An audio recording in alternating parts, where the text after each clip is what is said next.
Fly sequence now. Morning, folks. It's a real thing. The Edge Morning Show. We're now in the approach phase. Everything looking good. 5, 4, 3, 2, 1. Okay. Welcome to the Edge Morning Show.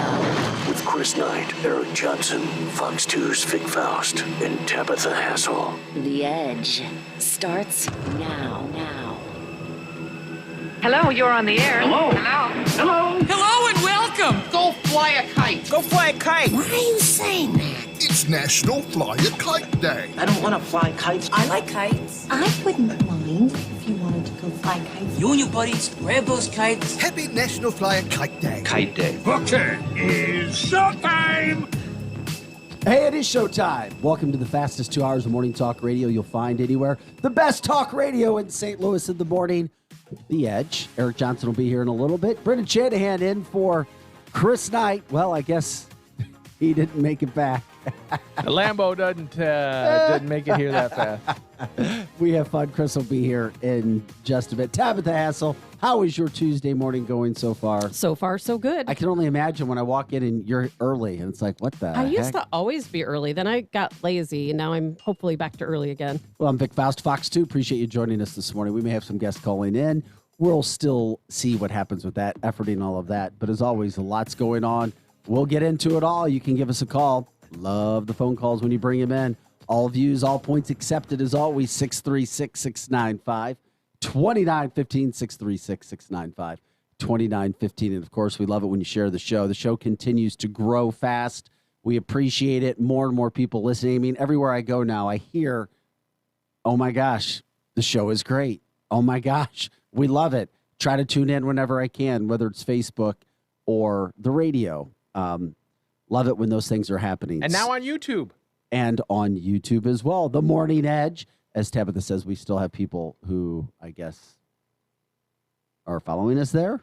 Over on YouTube, yes. And we need as many It's like followers as we can. We're still there. And people right? don't have to actually listen to us on the YouTube. They just have to subscribe because we're trying to reach a goal of 1,000 subscribers so that YouTube will start promoting our show.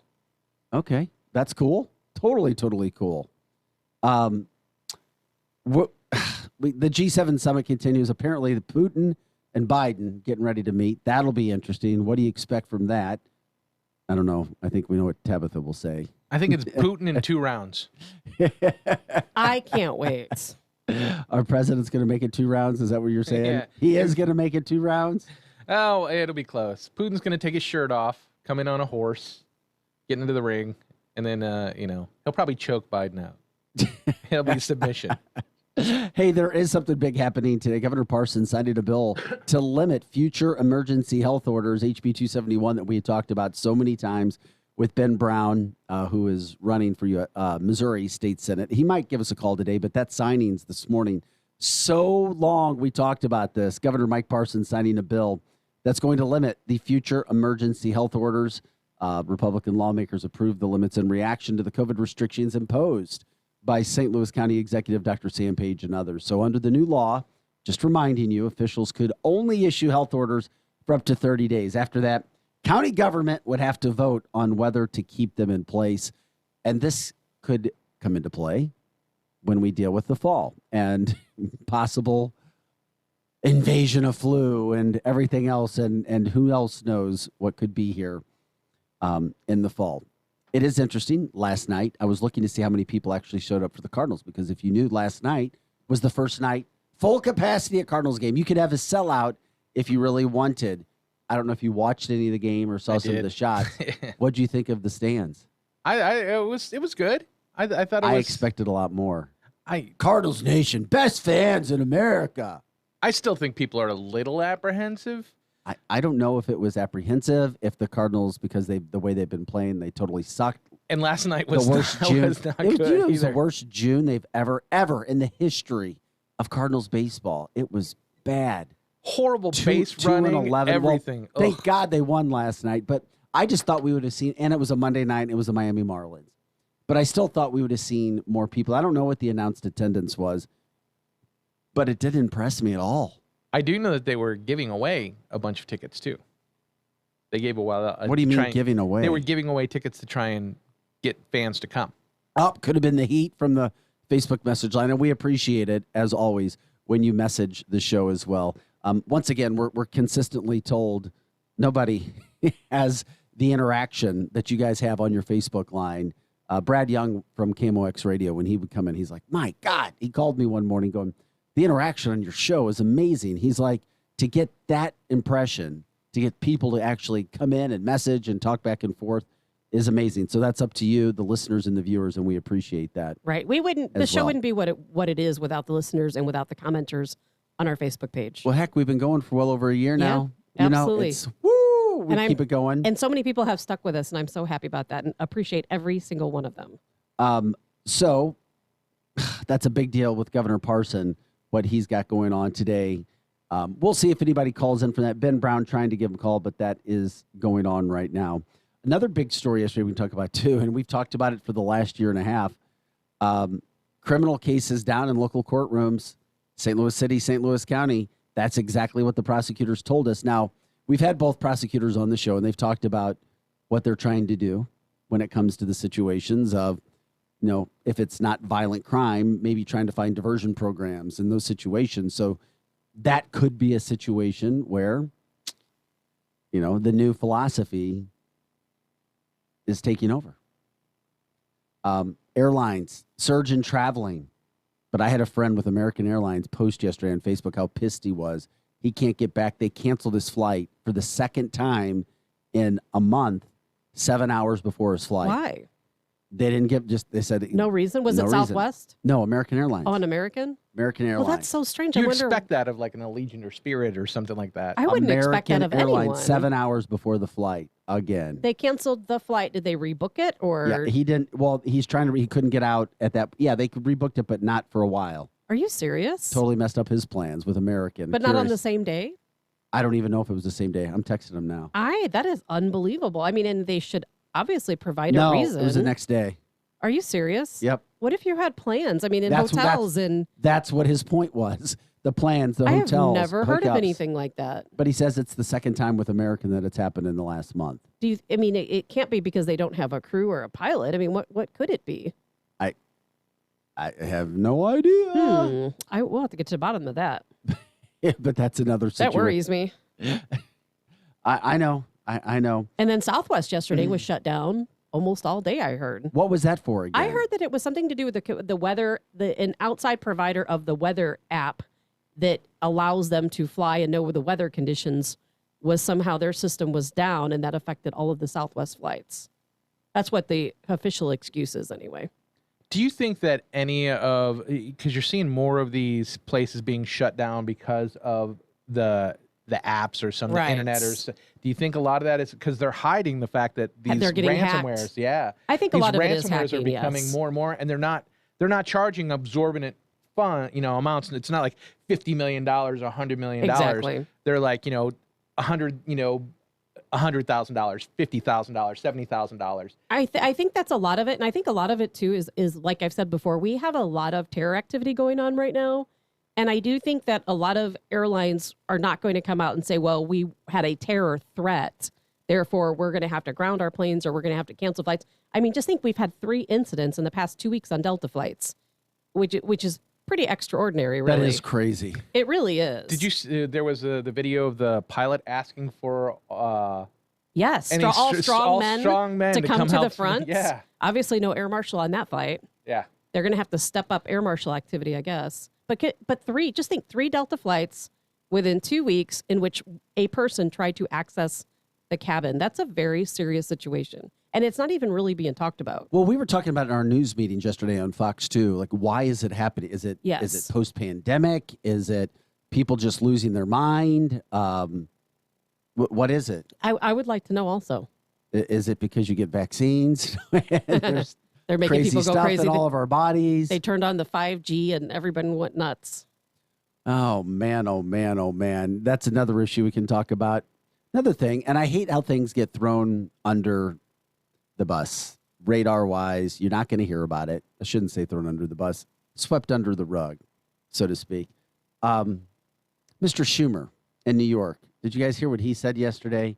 Nobody says anything nationally. You don't hear a lot about it.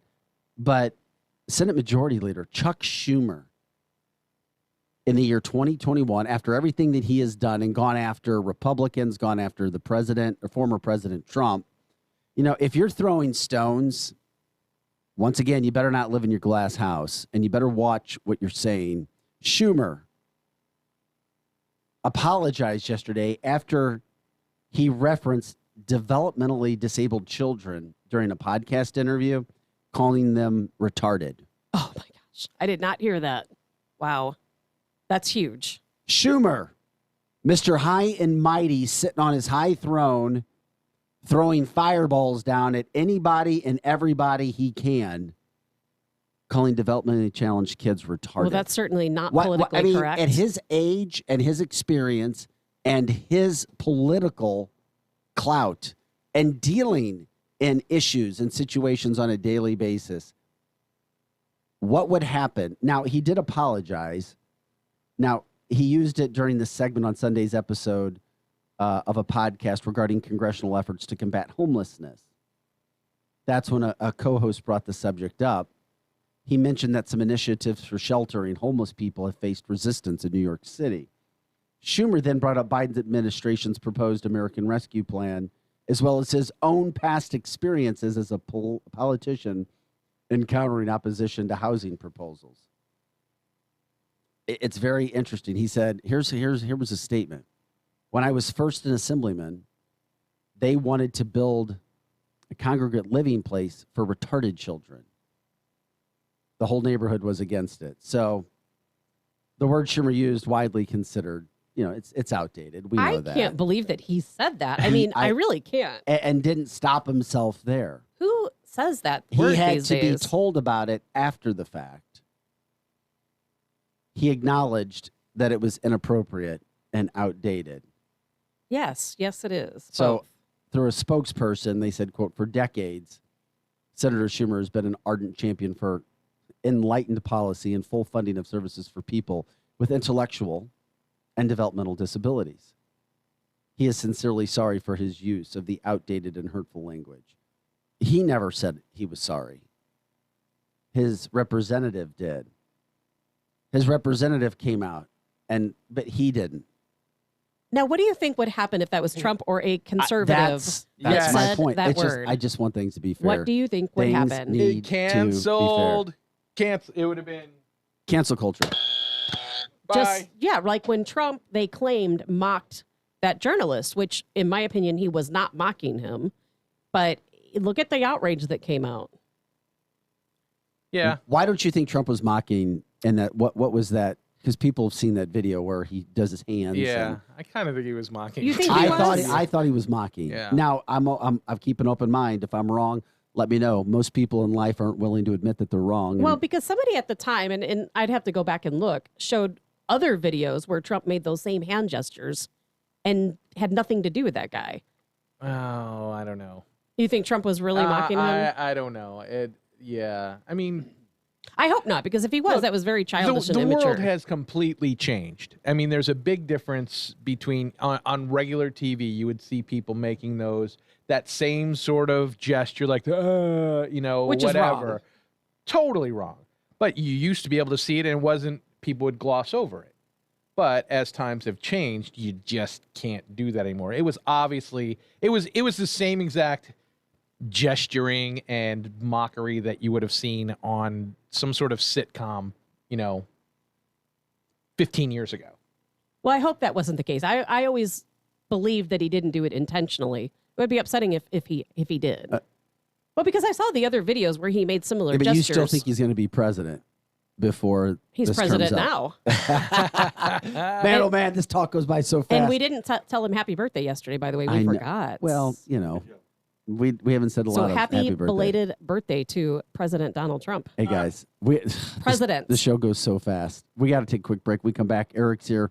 We'll get into that. We'll continue to talk about this as well. We'll also talk about that meeting that happened at Rockwood last night from the Facebook line. Let us know what you want to talk about as well. We always do that. Eric's already being called out for not showing up last night. It was a no-show. He's the big talk and all bark and no bite Johnson. But anyway, some people are on the line wanting to talk about what happened last night. Apparently, the Rockwood school board didn't show up like they were supposed to either, but it was all about critical race theory. Man, oh man, oh man. And Eric, I have a special story for you too coming up. Just for you. I don't know why I thought about you, and it's, there's no other reasons, but we're going to tell you about the man with the world's largest family. I saw that. How many wives? How many kids? Ooh. How many grandkids? Oh, wow. I You're started listening the chest pains just looking at that. to the one and only Edge. Back with more right after this.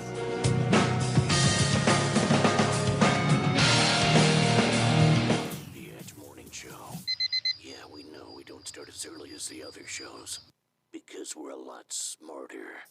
Hello, St. Louis and St. Charles County. This is John Londoff Jr. along with my good friend and partner, Jimmy Sappho. Jimmy, folks are wondering how Johnny Londoff Autoplex has become the fastest growing pre-owned dealer in the area so quickly. Are you kidding me? Sir, for over 80 years, folks have trusted your family to give the best customer service, a great selection, and the lowest prices possible. And don't forget our free lifetime powertrain warranty on most vehicles on the lot. Visit us in St. Peters and at londoffauto.com. Whether you're a pro on the job site or managing properties, clean and safe is your #1 priority. And Lowe's has the pro-grade cleaning supplies you need. We go beyond the basics, bringing you commercial cleaning from top brands like Clorox, Zep, and Rubbermaid. And in larger sizes, so you can take on any cleaning job, knowing you have the quantity you need. Shop Lowe'sForPros.com and have your items delivered, or pick up in store. Lowe's, the new home for pros. U.S. only. Remember the beautiful pop and hiss listening to a brand new vinyl album? The warmth in the air, the magic of the sound. Vinyl can't be replaced, and vinyl is back. TheFinestVibes.com sells thousands of premium and collector's vinyl with hundreds of albums under $20, delivered straight to your door. Lynyrd Skynyrd, Bob Dylan, Beatles, Prince, AC/DC, Queen, Frank Sinatra. TheFinestVibes.com has them all. Shop now. TheFinestVibes.com. Remember chasing the ice cream truck when you were a kid? Well, this is much better, and you don't have to chase it down. Clementine's Naughty and Nice Creamery, now open in Lake St. Louis at the Meadows Shopping Center. All natural, handcrafted ice cream with unique flavors that change weekly. Vegan and gluten-free options as well. Take home a pint or enjoy a scoop, and you'll love the outdoor patio. And you know it's gotta be great because they were featured in Oprah Magazine's coveted O List in 2019. Clementine's Naughty and Nice Creamery. Bentley's Marine and Electronics is open in Lake St. Louis and ready to serve you. Check out their marine section for boat accessories, marine audio, water floats and supplies. Upgrade your vehicle with a new stereo, amp, speakers, reverse camera, remote start, and more. And don't forget the home theater. Shop local with confidence and let Bentley's Marine and Electronics show you that they meet or beat the big box stores. On Lake St. Louis Boulevard across from Denny's. Online at Bentley'sElectronics.com and on Facebook at Bentley's Marine and Electronics. Are you a business owner looking for funding? Greenbox Capital is here to help by providing easy working capital loans in as little as 24 hours. Visit greenboxcapital.com/apply now to fill out a short form and get started today. With funding from $3,000 to $500,000, Greenbox Capital can help. Visit greenboxcapital.com/apply now to receive a special offer of 10% off cost of working capital. Greenboxcapital.com/apply now and get business funding needed without stress from traditional lenders. Greenboxcapital.com/apply now. Fast funding for small businesses. Travers Automotive and RV is open at their newest location, I-70 at TR Hughes, with an awesome selection of pre-owned cars, trucks, and SUVs. Travers Automotive and RV has Ford, Chevy, Ram, Lexus, BMW, Dodge, and Nissan, as well as new RVs from Mesa Ridge and Open Range, and a huge selection of used RVs. Travers Automotive and RV has the largest inventory of lifted truck and Jeep Wrangler in the market. Travers Automotive and RV in their newest location, I-70 at TR Hughes. Online at TraversAutoandRV.com. Here comes more of the Edge Morning Show.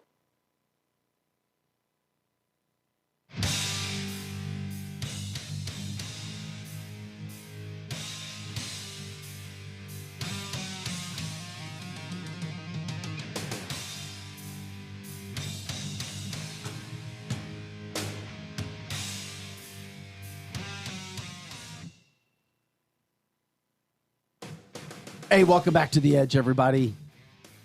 Happy Tuesday. Let's make the most of the day. June 15th. Time is is not allowed to us all the time. It's not a given. Make the most of it, right? I can't believe it's the 15th of June. 15th of June, baby. already. And we're in the 90s. You got to love it. We got a lot to get to later. Hey, interesting study came out. Think about this in the meantime, because we're going to have a guest in a second to explain Rockwood's situation. The most popular color car in the St. Louis metropolitan area that's sold. Silver. We'll talk about that. We'll get everybody's Red. guesses on that because Blue. it kind of surprised me. We'll talk about the latest census data that was shown yesterday and tell you where St. Charles County is in the state.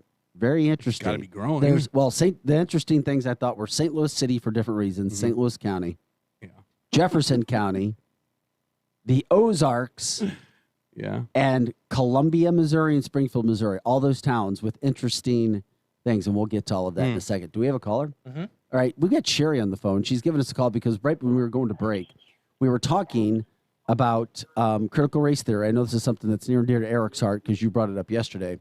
And what's interesting, too, is yesterday, Republican Representative Ken Buck from Colorado reintroduced a bill to the House of Representatives that would ban federal funds from going to school curriculum that teaches the New York Times controversial 1619 project.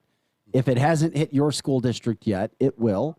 It'll be a subject you'll have to talk about. It's hit Rockwood, and we've been told that there was supposed to be a meeting last night. Sherry, welcome to The Edge with Eric Johnson, Brendan Shanahan, Tabitha Hassell. I'm Vic Faust of Fox 2. First of all, tell us what the meeting last night was supposed to be about and what happened. So the first thing that they wanted to kind of cover was that their intention is to eliminate that equity is not equality, that they believe in equality, and they actually, the group is called Missouri Prosper, and that consists of Senator O'Laughlin, who was absolutely Senator O'Laughlin is really amazing, and she is one of the people that is very forward-thinking with the CRT elimination, and Senator Koenig.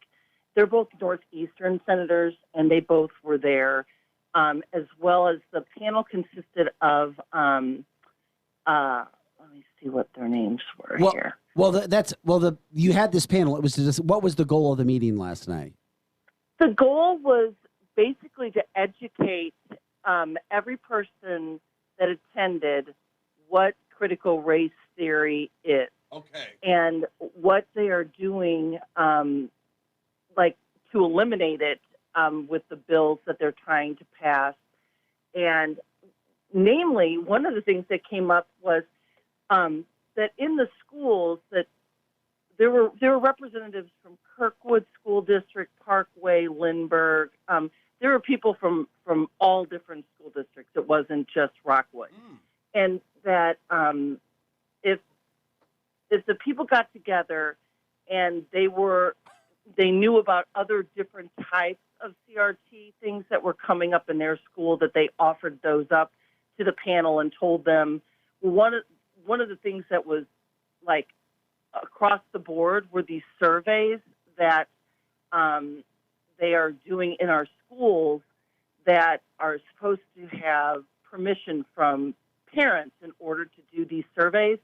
They're asking our children private questions like about their home life, about what doctors they go to, what their parents do for a living, how they feel about race, how they feel about black people.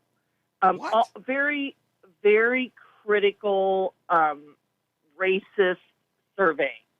And they said, as parents, when we find those things out, we are required to file an opt-out form, which is absolutely bizarre that we even have to do that. They shouldn't be doing the surveys to begin with. So the Senator Koenig pushed a bill through. It's Bill 352, because in the statutes for Missouri, there is nothing you can do to the school board. I mean, you can go back and you can try and sue and do all these kinds of things, but there's nothing punishable, or there's no penalties for not following the rule. Like if they're supposed to give you an opt-out form not to teach these things in our school, they should be penalized if they are doing it, and you call them out, and then you have an appeal process. And well, all let's that. focus in. Okay, so last night, did any school board members from any school district show up for this? No. Okay, Wow. and who set the meeting? Actually, the meeting was set by the Missouri Prosper, and the person that ran the actual meeting, his name was Chris. I believe it's Chris Art. Okay, but was it held at a Rockwood School District facility? No, it was Chris Arps was the head speaker, and that was it was held in Eureka at the Brookfield Farms, the barn venue. Okay, but so just school board members were invited. Correct. Okay, well, school board members aren't going to come to an event that's not at school. I mean, it's just one of the things that they do, but it is interesting. It's a great perspective that you give us. But they're not going to come. How many people and talk were there? If it's not a school-sanctioned event. How many parents showed up? What was the crowd like? I would say there was probably about 70 or 75 people that were there from all different neighboring districts. The one thing I will say that was very overwhelming, Vic, was the first thing that they did was ask that everyone stand and say the Pledge of Allegiance. And, I think it was a very telling, like their goal is that they do not want us to become, socialists.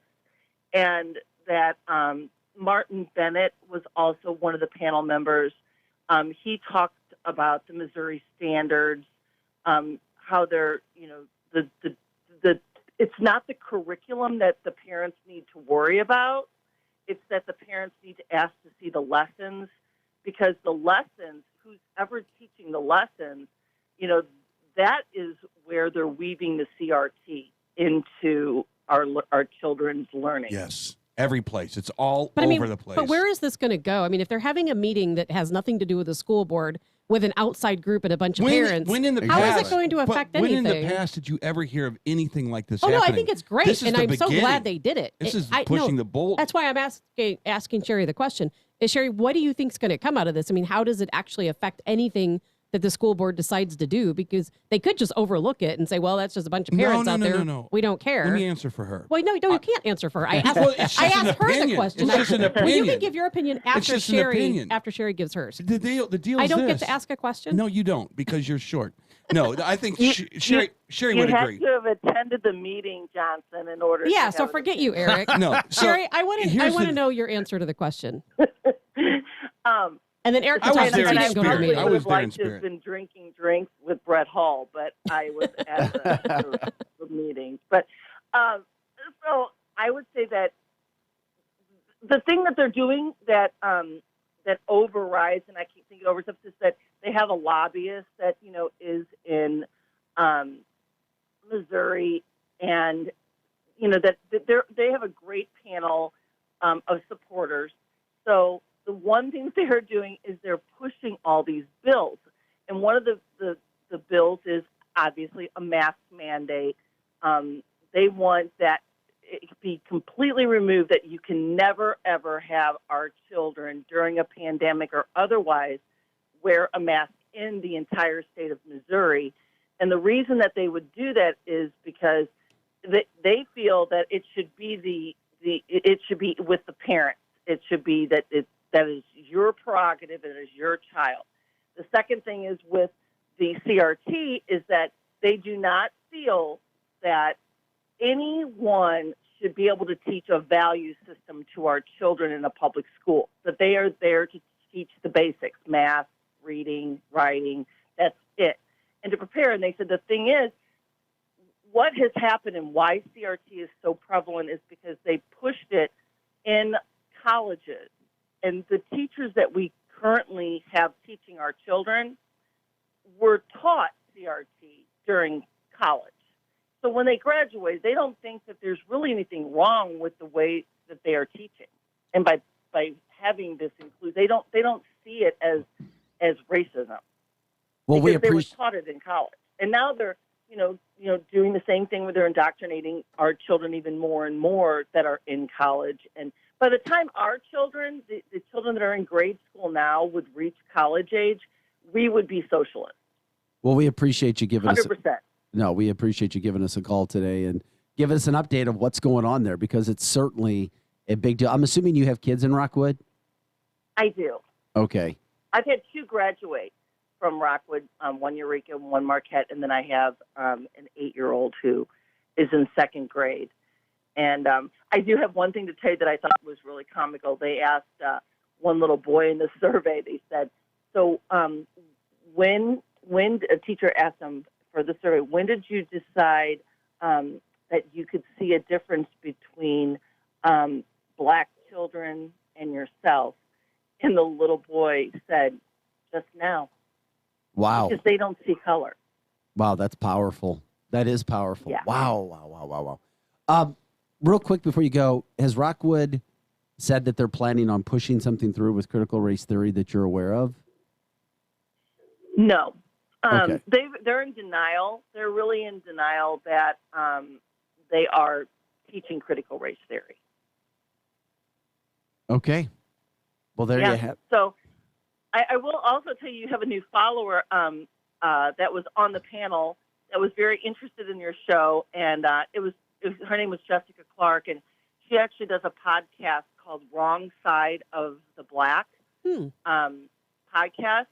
And she says, that the biggest problem that she has is that there shouldn't even be Black History Month, that that if they can't call CRT what it is and bringing Black history as part of that, because really Black history is American history, and we're all Americans. I somewhat agree with that, because if we want equality, then we can't single people out by race.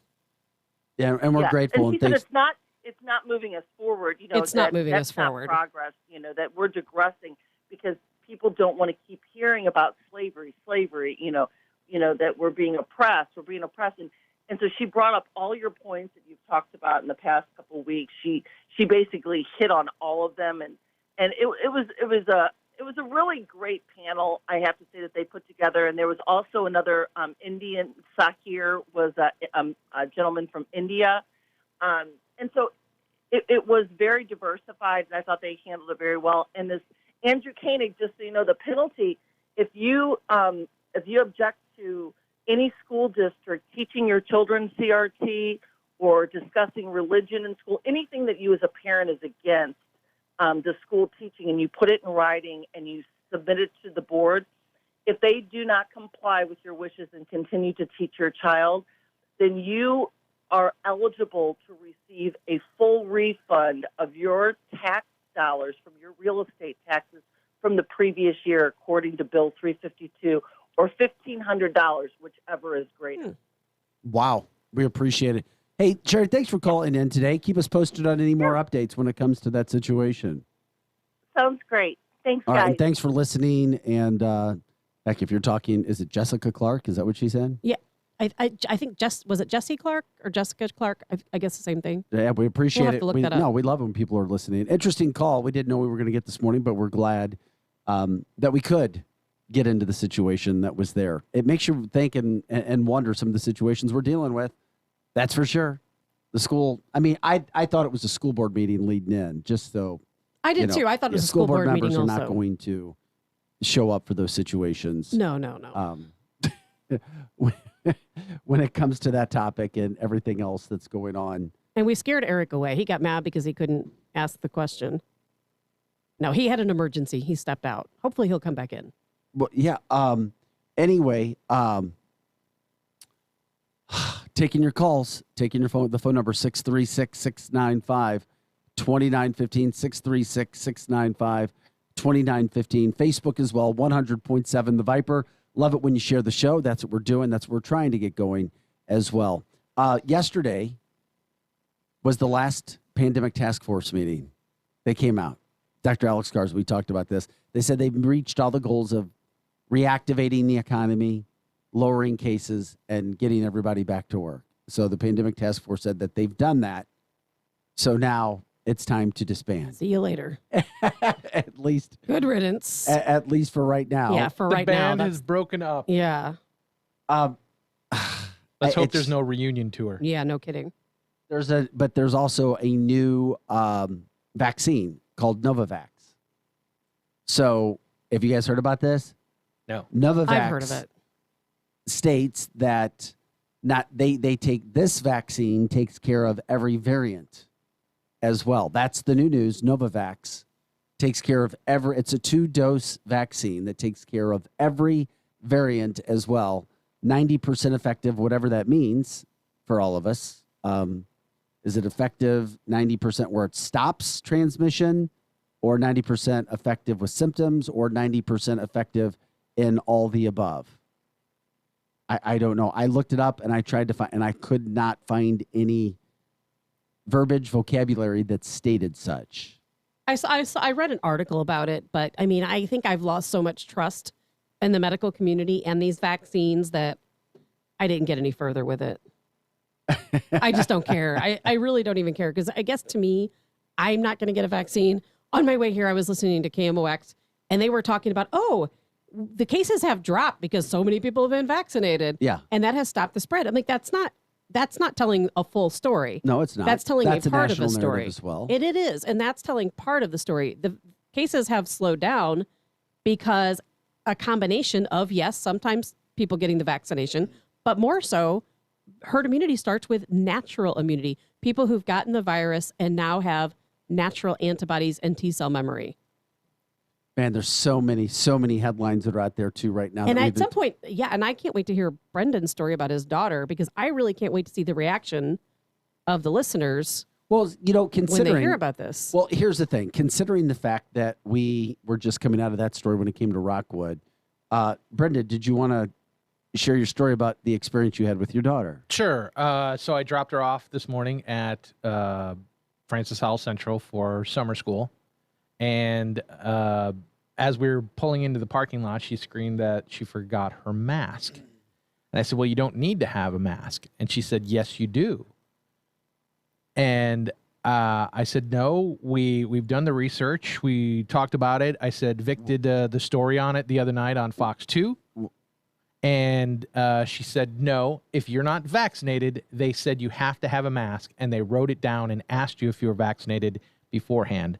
And she said at one point during the day, her mask slipped below her nose and she got in trouble. Well, here's your daughter's half right, I think. And this is from what we read. This is the same thing I read yesterday. Francis Howell School District Summer School and Summer Camp Program began yesterday. Is that what she's in? Yes. Okay, the district updated its mask wearing guidance. This is the same for Wentzville. What they're doing, this is why what your daughter's being told, masks are optional for all outdoor activities during summer school. I do remember saying that yesterday. Mask, though, will continue to be required for all students and teachers in indoor classrooms, unfortunately, for the summer. That's still going on. So kids still have to wear masks. And we did talk about this yesterday a little bit. Yeah, indoors. Now, Wentzville's the same thing. So basically, with Francis Howell, they said that requiring mask indoors allows for modified quarantine, which means students and staff identified as close contacts can continue attending school as long as masks were worn at the time of exposure. So kids are still wearing masks indoors. In classrooms. In classrooms during school. Yep, in the summer right now. In the summer. I mean, and I do remember us talking about this yesterday, because I remember thinking how miserable that is. It's summertime and having to wear a mask. The Francis Howell School District also stating that they're optional. The masks are optional for adult summer employees. That began last week, who are not working directly with students. It's unfortunate because we know there's zero evidence of transmission from students or kids to adults. We just don't have it. It's just the CDC has not stated it. So that's what's going on with Francis Howell right now. So she was kind of right, and that's why they're pushing that on her. So it's not about vaccinated or not vaccinated. All kids have to wear the mask. Absolutely. But the vaccine should have never even been brought up. Right, correct. Because it's no one's business if she was vaccinated or not. Wentzville's doing the same thing, Parkway as well. It's very, very, very interesting how that goes. Now, Rockwood announced that the masks were optional in all buildings. Rockwood is the school district that took the mask away. Students required to wear a mask on the bus, though, because it's considered public transportation in Rockwood. But in Rockwood indoors, you don't have to. Francis Howell, Wentzville, they're still doing it. Parkway, where they were no longer when they're outside of school. Really? So, I don't even know how that was the story. Brendan, how do you feel about that? I'm just curious as a parent how you feel about it. And at some point, you know, I said, well, you don't have to tell them if you're vaccinated or not. Right. In all honesty, you don't have to tell them. She said, well, I already know, and they wrote it down. I said, so how do they know? Did they ask? Yeah. I can't believe they asked. Yeah. She said they went around and asked. So they're just if you're vaccinated or not vaccinated. Yes. How, and I wonder if you are vaccinated, if they ask for proof. No, she did. And I asked her that. Yeah. I said, are people carrying around their vaccination cards? Right. And you know, and a typical 16-year-old girl, no. But you know, so I guess that meant no. From the Facebook line, thanks, Sherry. Very informative. And we do appreciate when people are giving us information. Absolutely. By the way, the woman that was brought up, her name is Jessica Clark. Yes. Wrong side of the black podcast. I don't know. Amazing panelist. Yeah, I'm going to take a look at that. I don't know who she is or what the message is. No, but it's yeah, first I've heard of we'll it, but check it out. Amazing. That is for sure. We'll check that out. So sorry that your daughter was having to deal with that situation yesterday. That's for sure. I mean, it's not easy. But I mean, it was nothing new to her. Right. It's just been. She's used to it. Yeah. It was just, you know, business as usual. Does she complain about having to wear a mask at school? No, to be honest with you, some of these kids it's so ingrained They're so used to it. I mean, it's been that a year for the kids who've remained in school, over a year. Another one of my my middle son will wear his mask just because it's ingrained. You know, he wears it to work, and then he'll still, like, if he's going in somewhere or anything, if he leaves the house, he grabs his mask and he'll still wear it all the time. And I said, you know, you don't have to. He's like, well, I don't know. I just kind of feel like I'm used to it. That terrifies me. No offense against your child or anyone else's child. It terrifies me that kids are at that age where they're so impressionable and they get used to things so easily that I think there's going to be a lot of kids who don't want to get rid of the mask. Nothing to do with COVID, not because they're worried about getting sick.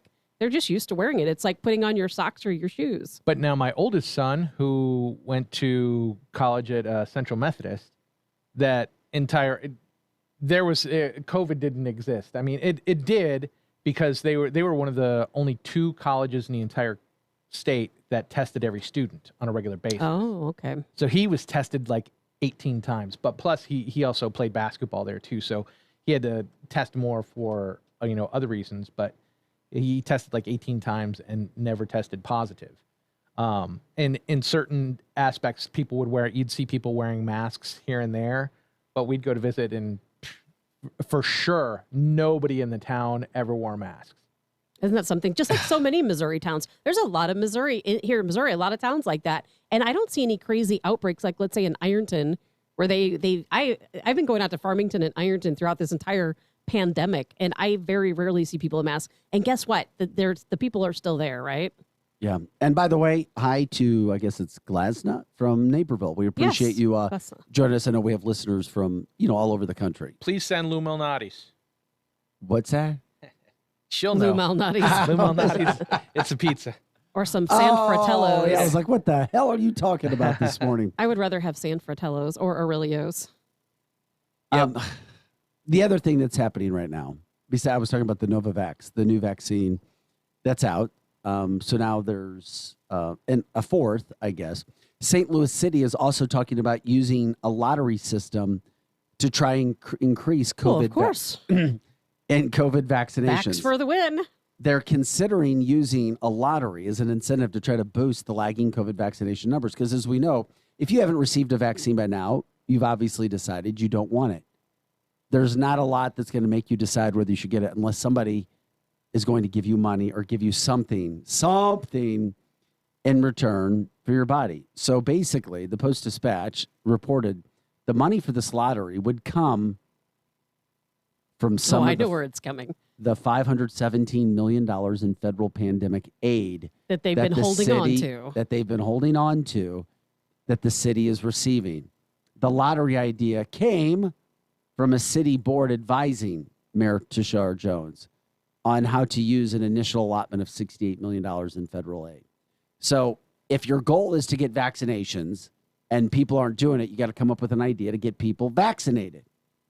And it's very interesting. I don't know how to play this, what happens, but in the city of St. Louis, the vaccination rates are way low. Yes. And then people try to guesstimate, hypothesize, philosophize why people aren't getting the vaccine.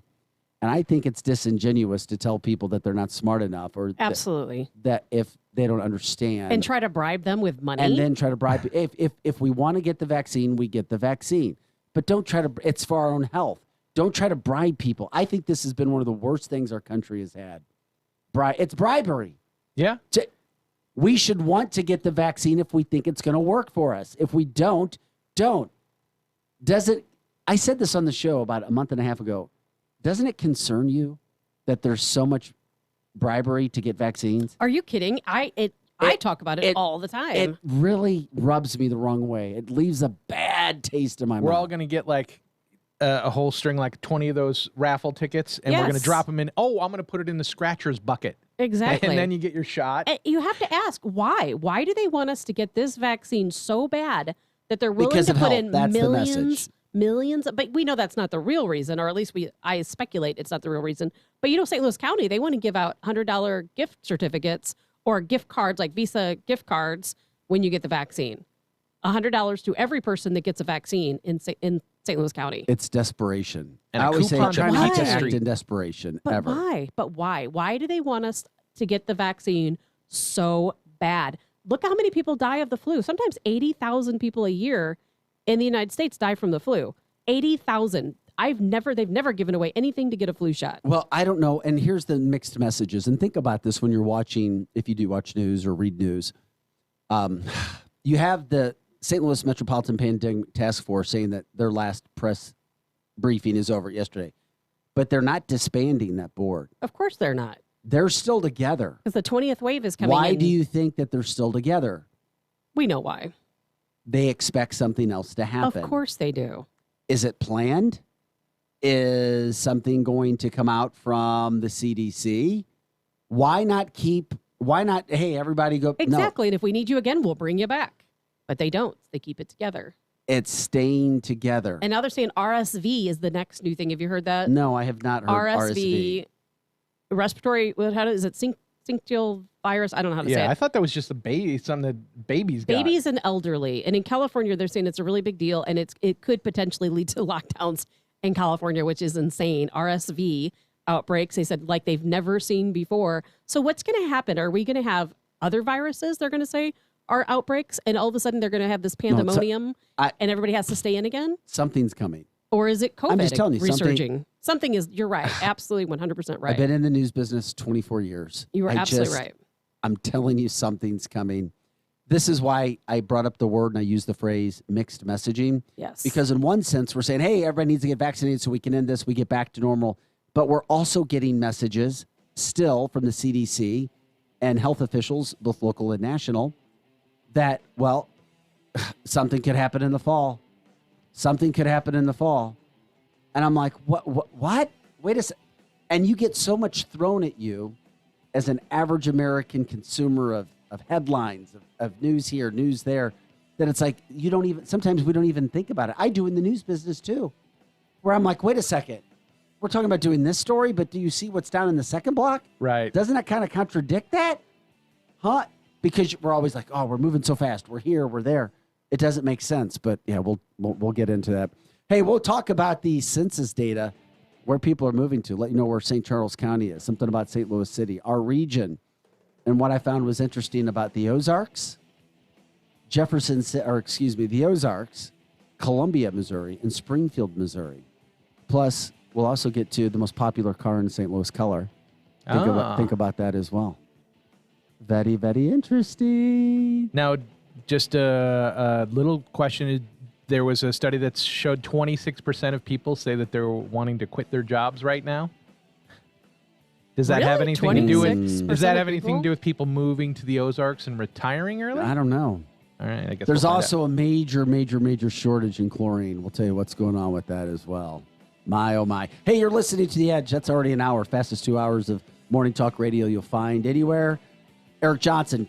Chris Knight's in Florida, allegedly coming back. Brendan Shanahan, Tabitha Hassell, and Big Faust. Fox 2. He's your daddy. Back with more of The Edge right after this, plus your morning headlines. Share the show. 100.7 The Viper. We love it. Back right after this.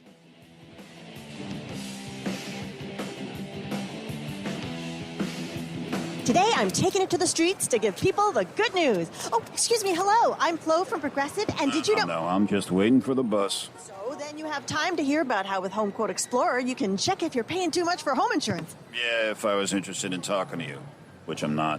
Okay, I'll do the talking and you just check if you can be saving, which is going to be pretty hard to do if you put on your headphones. Okay. See if you're paying too much for home insurance with Home Quote Explorer. Progressive Casualty Insurance Company and affiliates. Comparison rates not available in all states or situations. Mom, Ethan's in the tree again. Ethan, get down. Can I climb on the swing set instead? Sounds like it's time to get all your adventure-seeking kids to Holiday World and Splash and Safari. They'll soar on Thunderbird, race against each other on Cheetah Chase, the first launched water coaster, and get the thrills they love on all the wooden roller coasters. Get your family fun off the ground at holidayworld.com. Free smoking! Free parking! Free sunscreen! We're planning a trip to Spain later this year. But our Spanish is... It's pretty bad. So we're using Babbel. Babbel's conversation-based method teaches you real-life words and phrases. And with Babbel's interactive, bite-sized lessons, you'll remember what you learned. There's no easier way to learn another language. Ahora hablamos español. He just said, now we speak Spanish. Babbel, language for life. Now try Babbel for free. Just go to Babbel.com. That's BABBEL.com. An important message from Quiver River Electric Cooperative. During this unprecedented time in our world, we want to emphasize our commitment to continue delivering reliable power while keeping our members and employees safe. Our linemen are taking precautions to stay socially distanced. Other employees are working from home. Although we've adjusted our operations, we want you to know that we are still here and we will continue to keep the lights on. For more, visit quiver.com or call us at 1-800-392-3709. Quiver River Electric, a Touchtone Energy Cooperative. Keep your resolution to quit cigarettes this time. Go to I Quit Vapor, 852 Bryan Road, O'Fallon. I Quit Vapor carries the salt nicotine systems, their latest juice flavors, and all of their pod systems. Let their staff explain why the salt nicotine system is so effective in helping you to quit cigarettes for good. It has a much smoother delivery and allows you to adjust the amount of nicotine intake. I Quit Vapor is still your one-stop shop for everything vapor. Keep your quit cigarette resolution this time. Go to I Quit Vapor, 852 Bryan Road, O'Fallon. Puff bars and disposables now available. Now another hour of The Edge Morning Show on KFNS Troy St. Charles. The Edge Morning Show. People's Bank and Trust is helping you get a grip on your finances with our new mobile banking service. You can now manage your accounts, check balances, transfer funds, and pay bills all from the palm of your hand. Visit us online at www.pbtc.net for more information and to start using mobile banking. People's Bank and Trust, hometown banking the way it should be. Follow us on Facebook and Twitter, member FDIC, equal housing lender. Viper weather with legendary chief meteorologist Dave Murray. Hi, this is Viper meteorologist Dave Murray with my Tuesday forecast. Northwest breeze, all about sunshine. Low humidity continues. 88 for the high temperature today. We'll take that. Tonight, clear skies, quickly dropping out of the 80s this evening. 60 for the low. Some of us could drop back to 58, 59 degrees. Wednesday, sunny skies, still comfortable, 88. A little hotter on Thursday, 90 degrees. Friday, we're pushing 95 with a couple of spot thunderstorms. Better shot of some scattered thunderstorms on Friday night. And then we cool back a little bit for the weekend. From the Viper Weather Center, I'm Chief Meteorologist Dave Murray. Now back to the Edge on 100.7, the Viper. Quiver River Electric, a Touchtone Energy Cooperative. The Edge Morning Show. Local headlines now with Fox 2's Vic Faust. Well, welcome back to the show, everybody. Very interesting stuff. How about the St. Louis Cardinals? They finally won a baseball game last night. Yes, the Cardinals won last night. Final score 4-2, and leave it to Adam Wainwright. You know things are going bad when Adam Wainwright's the guy you're counting on from your pitching staff. The oldest guys in baseball. Cardinals won 4-2. They're only 5 games out of first place, though, so I guess it's not horrible. And at the head of everything is the fact that, dun, dun, dun, it was open to all people. We had full capacity at Busch Stadium last night, but the stadium was not sold out. It could have been the Cardinals hadn't been playing well. It could have been the heat. It could have been the Miami Marlins in town, and it could have been people still, wondering what the heck was going on with COVID. All right, St. Louis City could use a lottery system to increase COVID vaccinations. They're talking about using some of the money from the $517 million in federal aid that the city was getting.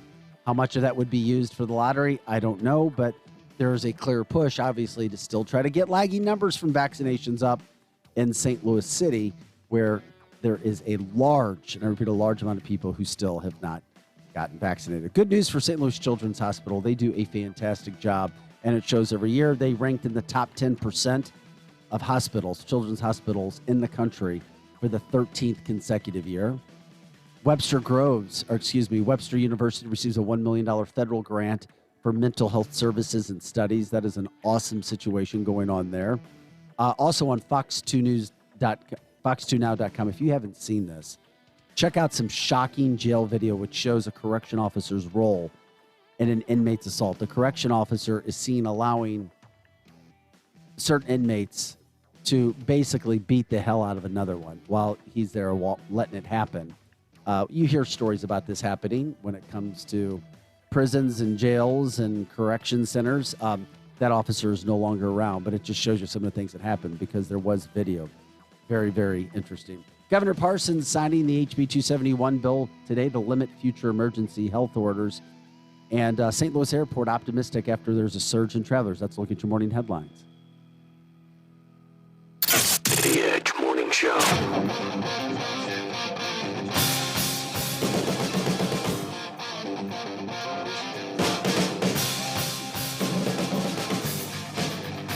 All right, welcome back to The Edge. The fastest 2 hours of morning talk radio. We appreciate you joining us. There we go. Eric Johnson, Chris Knight still on a little getaway. He'll be back tomorrow. Brendan Shanahan in running the ship. Tabitha Hassell's here. I'm Vic Faust from Fox 2. Hey, thanks for joining us. As always, we love it when you share the show. 100.7 The Viper. We rock and roll. Get it going here again this morning. All right, you can also give us a call. We're open right now. Phone line 636-695-2915. Once again, 636-695-2915. So much to get to. All right, guys, let's have some fun real quick right off the bat. I wish there was something we could give for this for the winner.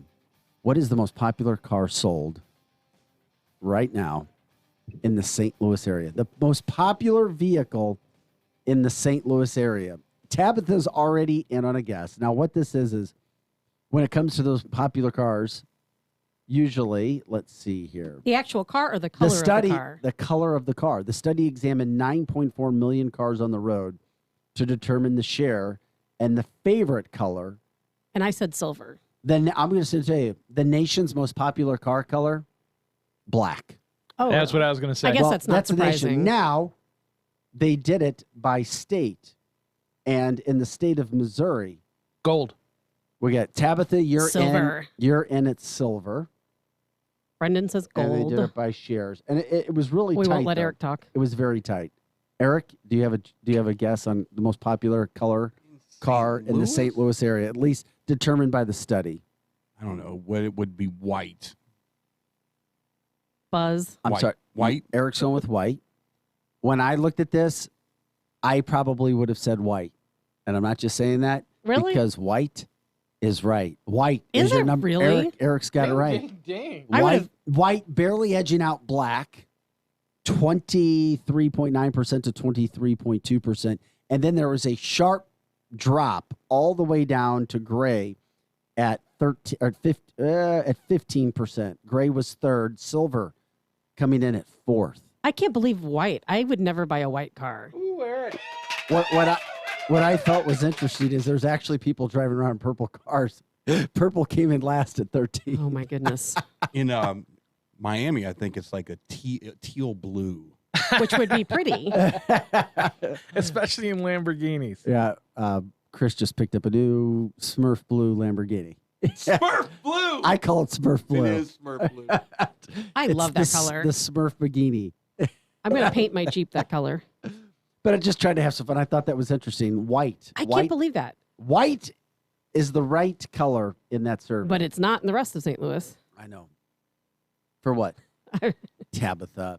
Hey, interesting study that came out. The census data came out, guys, and we've been previewing this and talking about this. Okay, right out of the gate, throughout our St. Louis area, metropolitan area, there's one county that's gained more people in the last 10 years than any other county. And we know what the county is, right? St. Charles. It is St. Charles County. St. Charles County was the highest rising county when it came to that in the last decade. You were talking about, now, it may not seem like a lot of people, but there's now 406,000, just over 406,000 people who call St. Charles County home. And that's a big It's growing, too. 45,000 new residents since 2010. And it has grown even more since in the last year and a half. There's no doubt in my mind. That's about a 12.5% increase over the past decade for St. Charles County. It's a good and a bad thing. They don't have the infrastructure to support it. It's not even close to being supported out here. If they bounce that up another 100,000 people, this area is really in trouble. So they gotta think about that before the plane hits the side of the mountain. The state of Missouri gained about 11,000 people. Didn't really have a big increase, but that's the same way with Midwestern states as well. That it was kind of like the other Midwesterns. St. Louis City continues to lose people. You're talking about St. Louis City. It's horrible. Being down close to 295,000 people in the St. Louis City. That's it. Wow. And going lower. That's shocking. That's sad. Yeah. And it's a trend that I don't see turning around. Yeah. That's why city and county are trying to push. It's going to happen, people. It's going to happen. Unless you have somebody from the county that comes in an executive and says, no, I'm totally against this. I don't see, and I'm not saying it's good or bad. It's going to happen. And now you see Tashara Jones and Sam Page working together.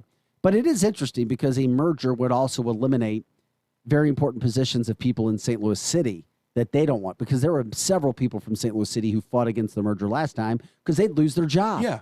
Well, they would negotiate that into the new contract. Maybe. Saying, you're keeping us. Oh, and by the way, you're giving us your money. I mean, that's the bottom line with St. Louis City.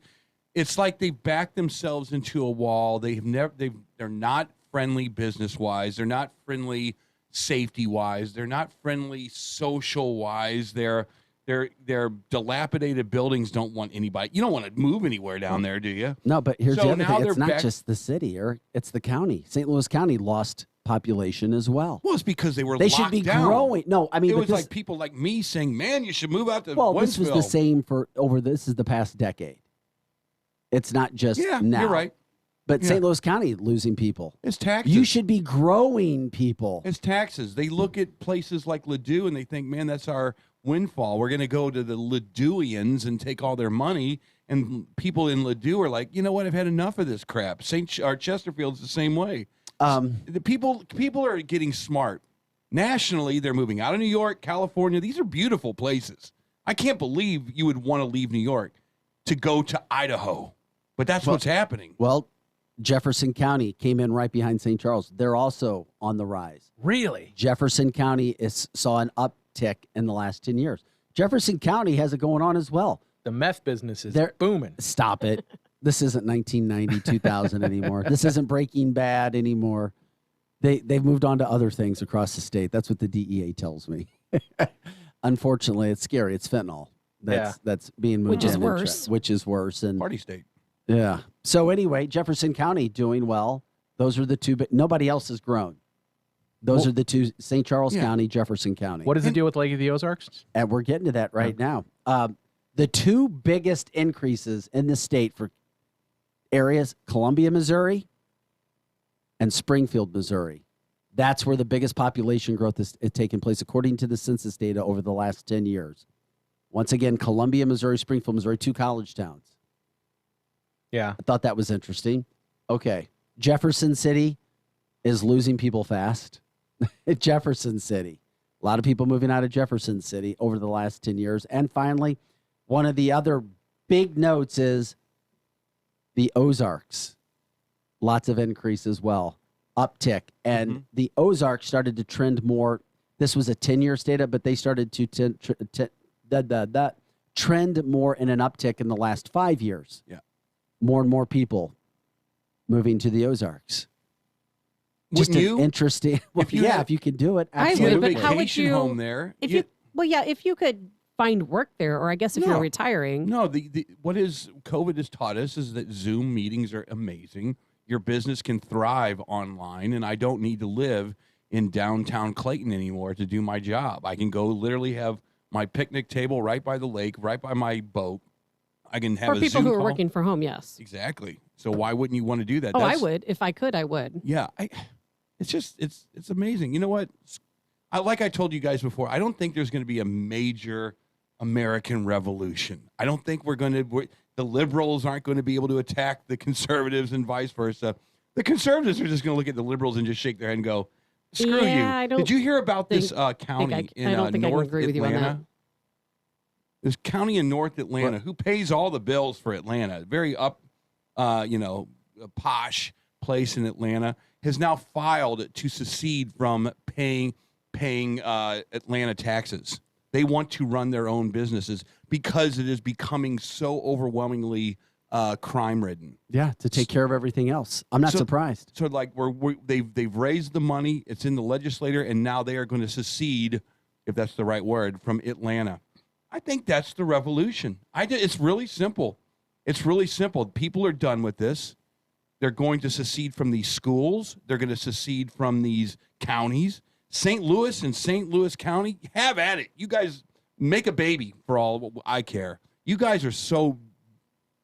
But just look at this. It's just ridiculous. I can't agree with you on that, Eric, though. You just love can't. St. Louis and St. Louis County? You can't agree with what, I Tabitha? can't agree that he said there won't be a revolution. You know what? I'm not saying there's There going to be a won't be. revolution today or this year, but things are going to get far worse before they get better. Cities can secede, they can join, they can merge, they can do whatever they want to do, but the fact remains that crime is skyrocketing, homicides are skyrocketing, They police still are. No, because continuing to be smart people that oppressed. are affluent, that went to college, that saved up for that nice car, that nice house, that nice family, the nice white picket fence. They're not dumb, and they're not confrontational 99% of the time either. They're like, you know what? This neighborhood ain't working for me no more.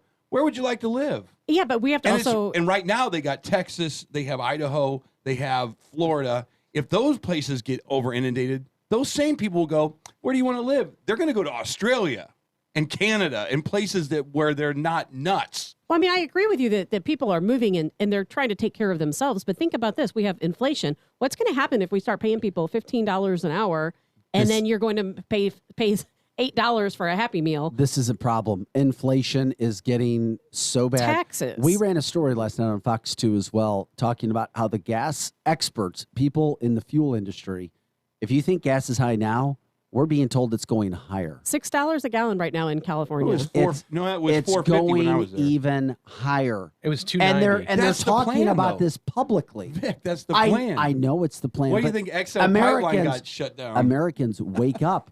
I'm telling you, it is the plan. Yeah. And if messages are coming out to quote media, mainstream media, you know there's stuff that you're not hearing about. Absolutely.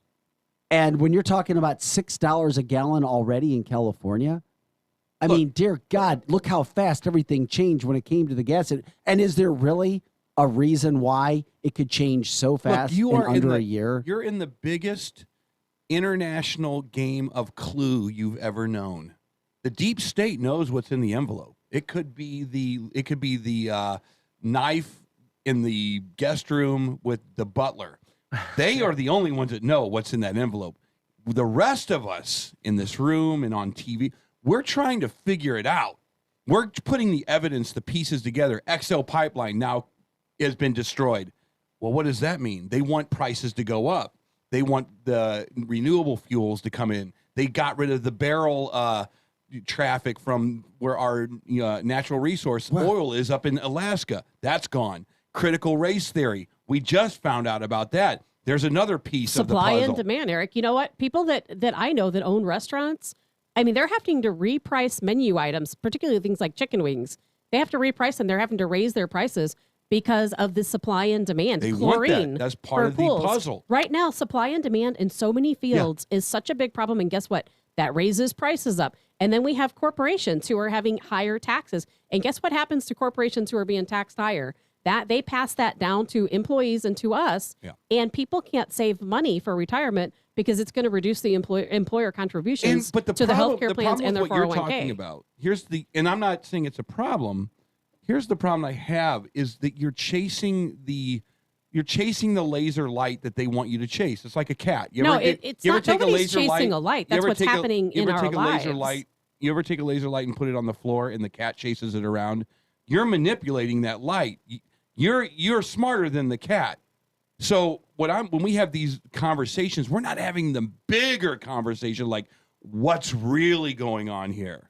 And that's what I'm always trying to figure out. Well, what's really going on here is we're leading into Marxism and socialism, and I think most people by now have woken up to knowing that that's what's coming. Because that's you know an ambiguous thing that you just said. Well, it's really ambiguous. It's true. Because no one believes that Stalin and Marx are going to be walking down the streets. It's going to be a different kind of thing. So what we're trying to figure out, what is that different kind of thing? Why is Biden so heavy into dividing our schools with critical race?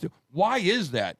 If I was a dad, but the other perspective is they're not doing this. It's a good thing. It's not a bad thing, because the people who are trying to put critical race theory and say this is about self-awareness, everybody understanding, loving one another, understanding how people feel, how people think, and where we come from. Yeah. I'm not saying I agree. I'm just saying the other side doesn't feel it's division.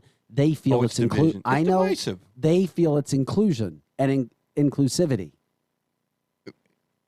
That I can't wrap my mind around. It's always, but I know, but I've always felt, even when I was a kid, even if you disagree, you got to understand why somebody else is saying what they're saying, why they're trying to do what they're trying to do.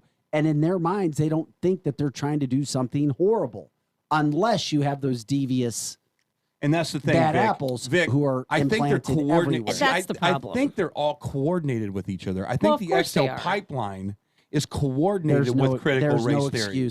And I think critical race theory is coordinated with COVID shutdowns.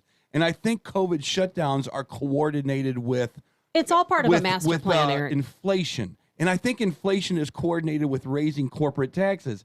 There's a definite. They put it. It's a democratic master plan. I don't know who the puppet master is. You see what I mean? That's the question. What's really in the envelope in the game of Clue? About socialism. There's no question about it. That means nothing to me. That really means nothing to me. Do you really think they want bread lines like the 1920s? No, yes, they don't. I honestly think that they do, because you know what? They want ultimate control over the people, and it's going to lead to globalization. But when you say they, just say who it is. Well, the puppet master. I don't know who the puppet master is. Because they is an easy. See, that's right. What Vic said. Okay, but they is somebody that we don't know who we don't know who the they is. Well, then you can't say it. The they is the puppet master, the shadow government, the deep state that runs this country. I don't know who they are. I wish I did. And people can throw names out there. So we can all agree. But I don't really know who it is. We can all agree that this is just well too coordinated. Of course it's coordinated. Where no matter what problem shows up on Fox. Why do you think they hated Trump so much? Exactly. Because he interrupted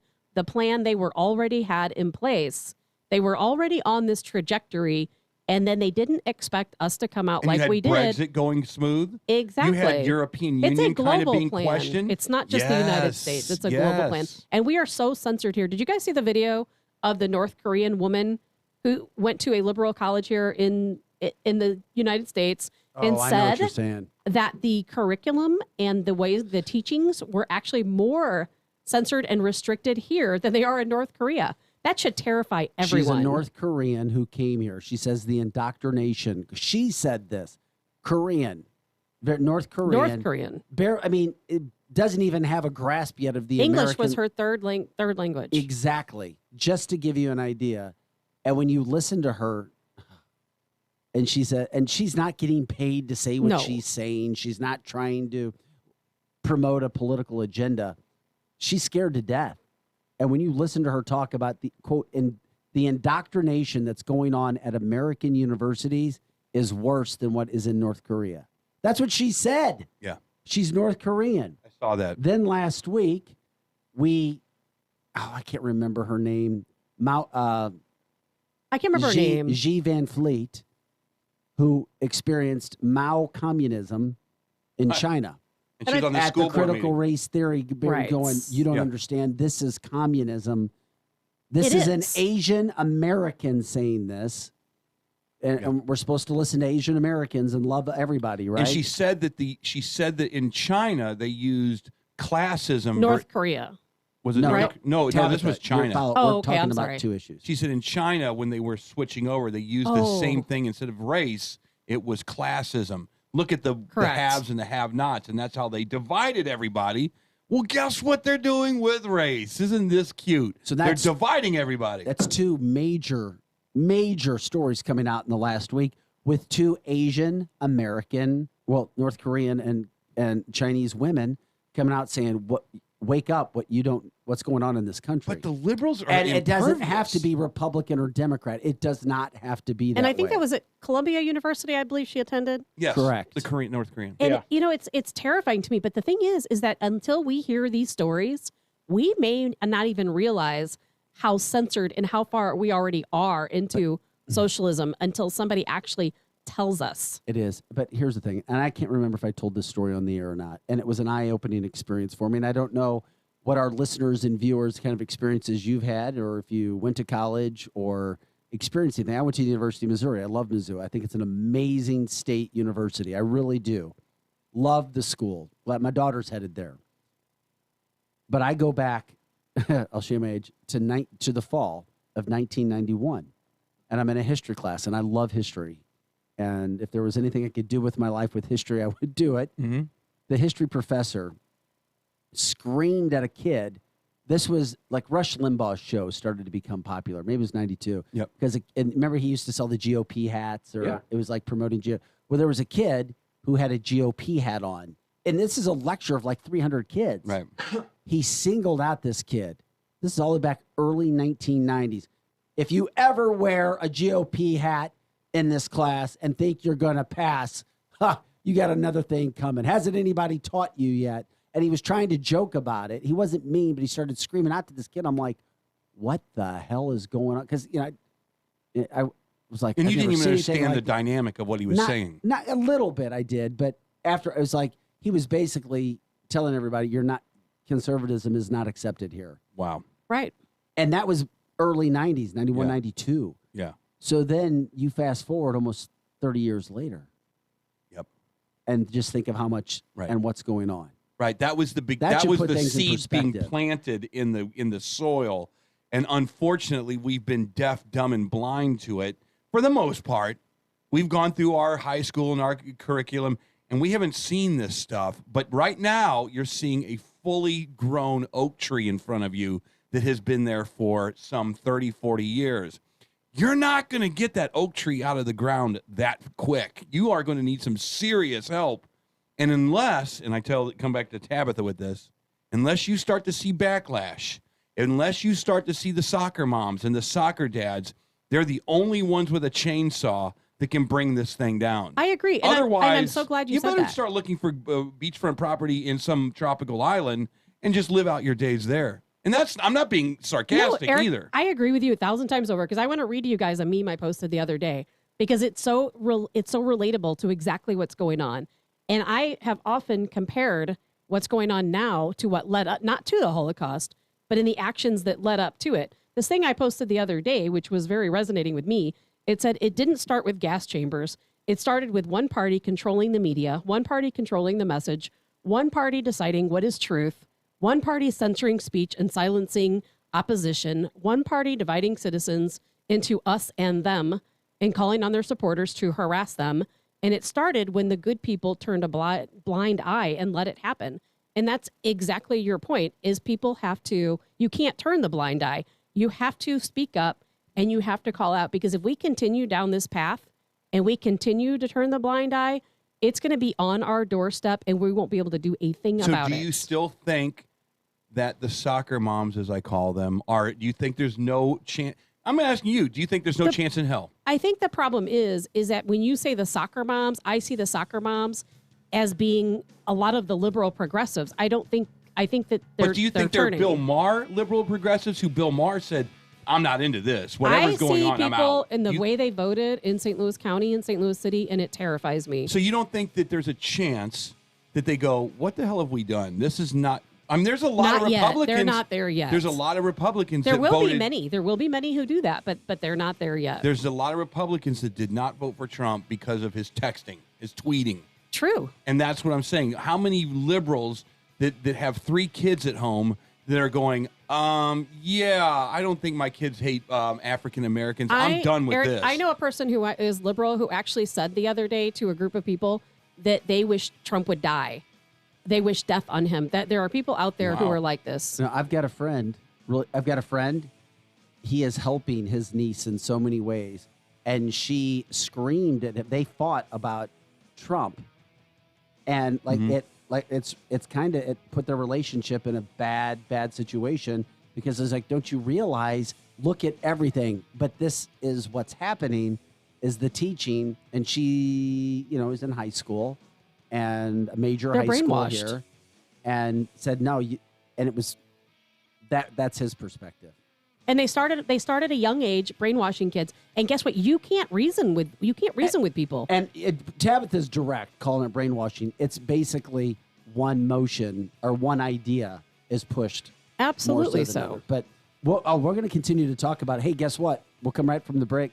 Ben Brown is going to call us. He just got out of the signing with Governor Parson, who was signing H-Bill 271, so that what happened in St. Louis County can never really happen again when it came to the restrictions, if and when, in the fall, something else happens from a health pandemic.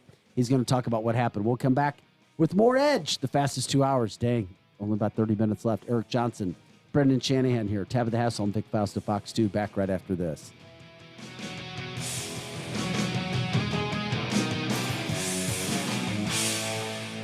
Grab your coffee. The Morning Edge will be right back on 100.7 The Viper. All right, is that a Q2 or a Q3 expense? Dwayne's CPA went MIA. To keep his books and his sanity, he needs to find a replacement ASAP. Hey, Johnny, have you ever heard of a fungible good? Indeed can help him hire the people he needs. I need Indeed. Indeed you do. When you sponsor a job, you immediately get your short list of quality candidates whose resumes on Indeed match your job criteria. Visit Indeed.com/credit and get $75 towards your first sponsored job. Terms and conditions apply. Get a grip on your finances with People's Bank and Trust's new mobile banking service. You can now manage your accounts, check balances, transfer funds, and pay bills with ease and all from the palm of your hand. Activate your phone today by visiting us online at www.pbtc.net. People's Bank and Trust. Hometown banking the way it should be. Follow us on Facebook and Twitter. Member FDIC, Equal Housing Lender. Weber Chevrolet has been in business since 1902. No other car dealer in St. Louis of any brand can say that. Nobody sells more Chevrolet, period. Weber Chevrolet is one dealer with 3 roofs. In Missouri at Olive and 270, and in Illinois Metro East, Columbia, and Granite City. All easy to get to, just follow the 270 loop. Also, all online accessible at WeberChevrolet.com. Right now, Weber Chevrolet is open but very thorough in their cleaning, disinfecting, and social distancing rules. And don't forget, Weber Chevrolet service departments are award-winning and second to none. In fact, other dealers send their problems to Weber Chevy to fix. Now during this crisis, Weber Chevrolet has teamed up with Detroit to come up with awesome deals to help people save money and manage their budget. Discounts, incentives, and the ability to not make your payment for up to 4 months. Weber Chevrolet since 1902, WeberChevrolet.com.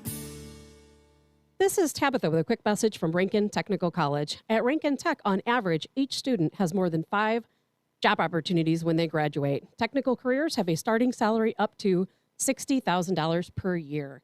80% of Rankin students receive financial aid and help to cover tuition, books, and tools. Fall semester begins on August 23rd. Check out rankin.edu for more information.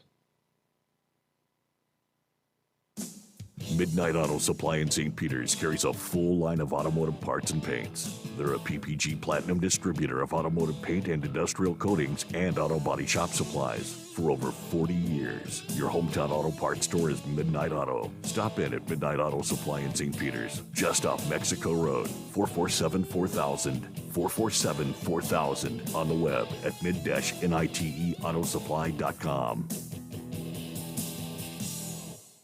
Fever is a leading symptom of the coronavirus, so take your temperature twice a day with the Exergen Temporal Scanner. It's quick and easy to use, and its accuracy is backed by more than 80 clinical studies. Have your family start and end their day with the only home thermometer used and recommended by hospitals, doctors, and nurses. Your family can take their temperatures in seconds to know where they stand in the fight against COVID-19. Protect your family from the spread of this deadly disease and stay safe with Exergen. It's like I blinked and suddenly all my business shifted to e-commerce. Now my business hours are whenever my customers need me. My customers want everything now and faster than ever. It's a whole different world. Your business is changing. The United States Postal Service is changing with it. We're bringing you fast, reliable shipping nationwide, and we're bringing it right when your customers need it. Let's discover new routes. Visit USPS.com/new routes. The United States Postal Service. Priority, you. Here comes more of the Edge Morning Show.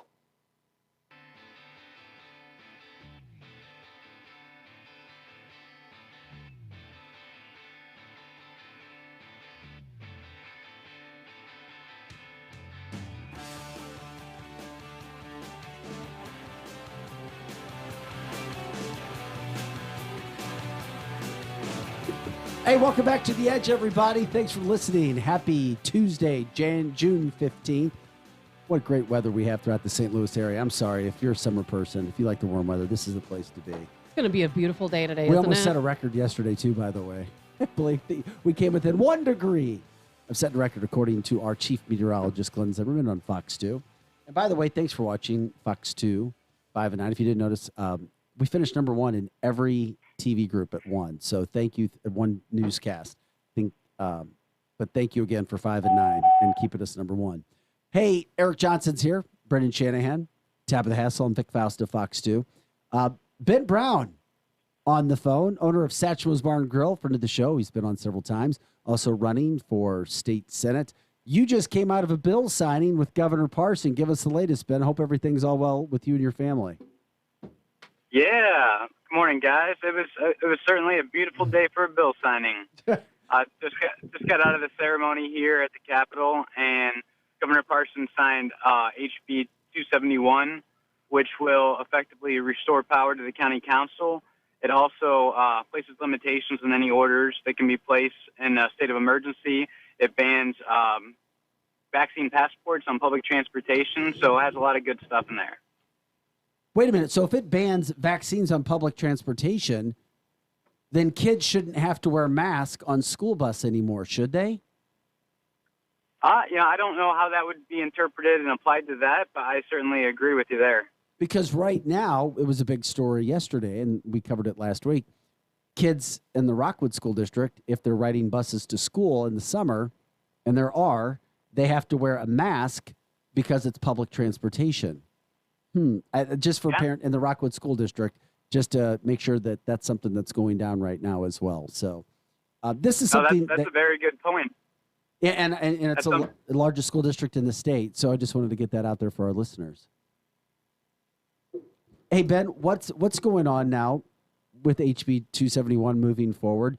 Can you give us a scenario? Let's say we move ahead to the fall. There's a variant. It was signed with an emergency order, so it will go into effect right away.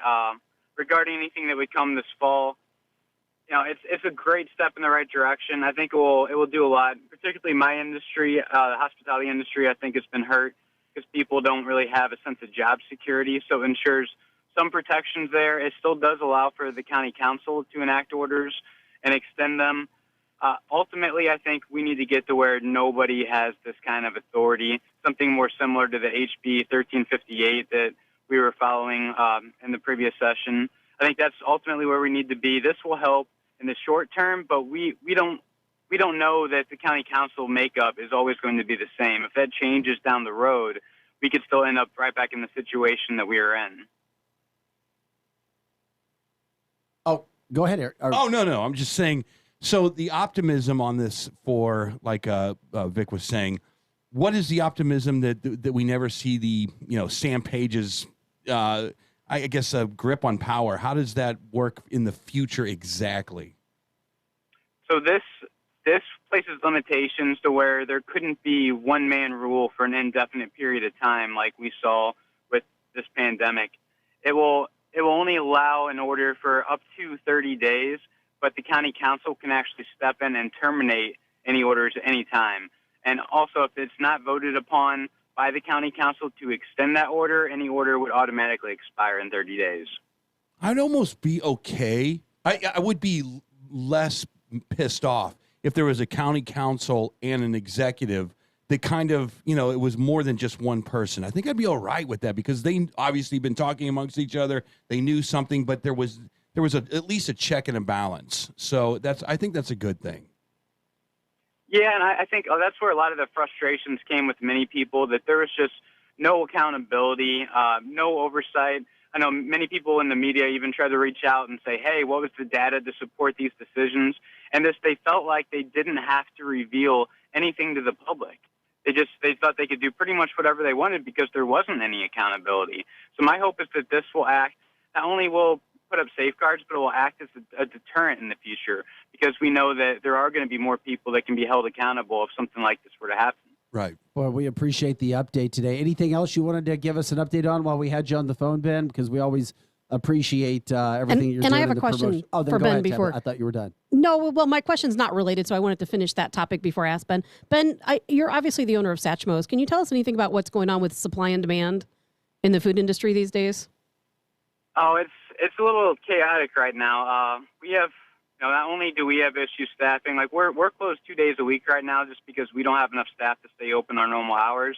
Not only that, we're dealing with issues with our distributors.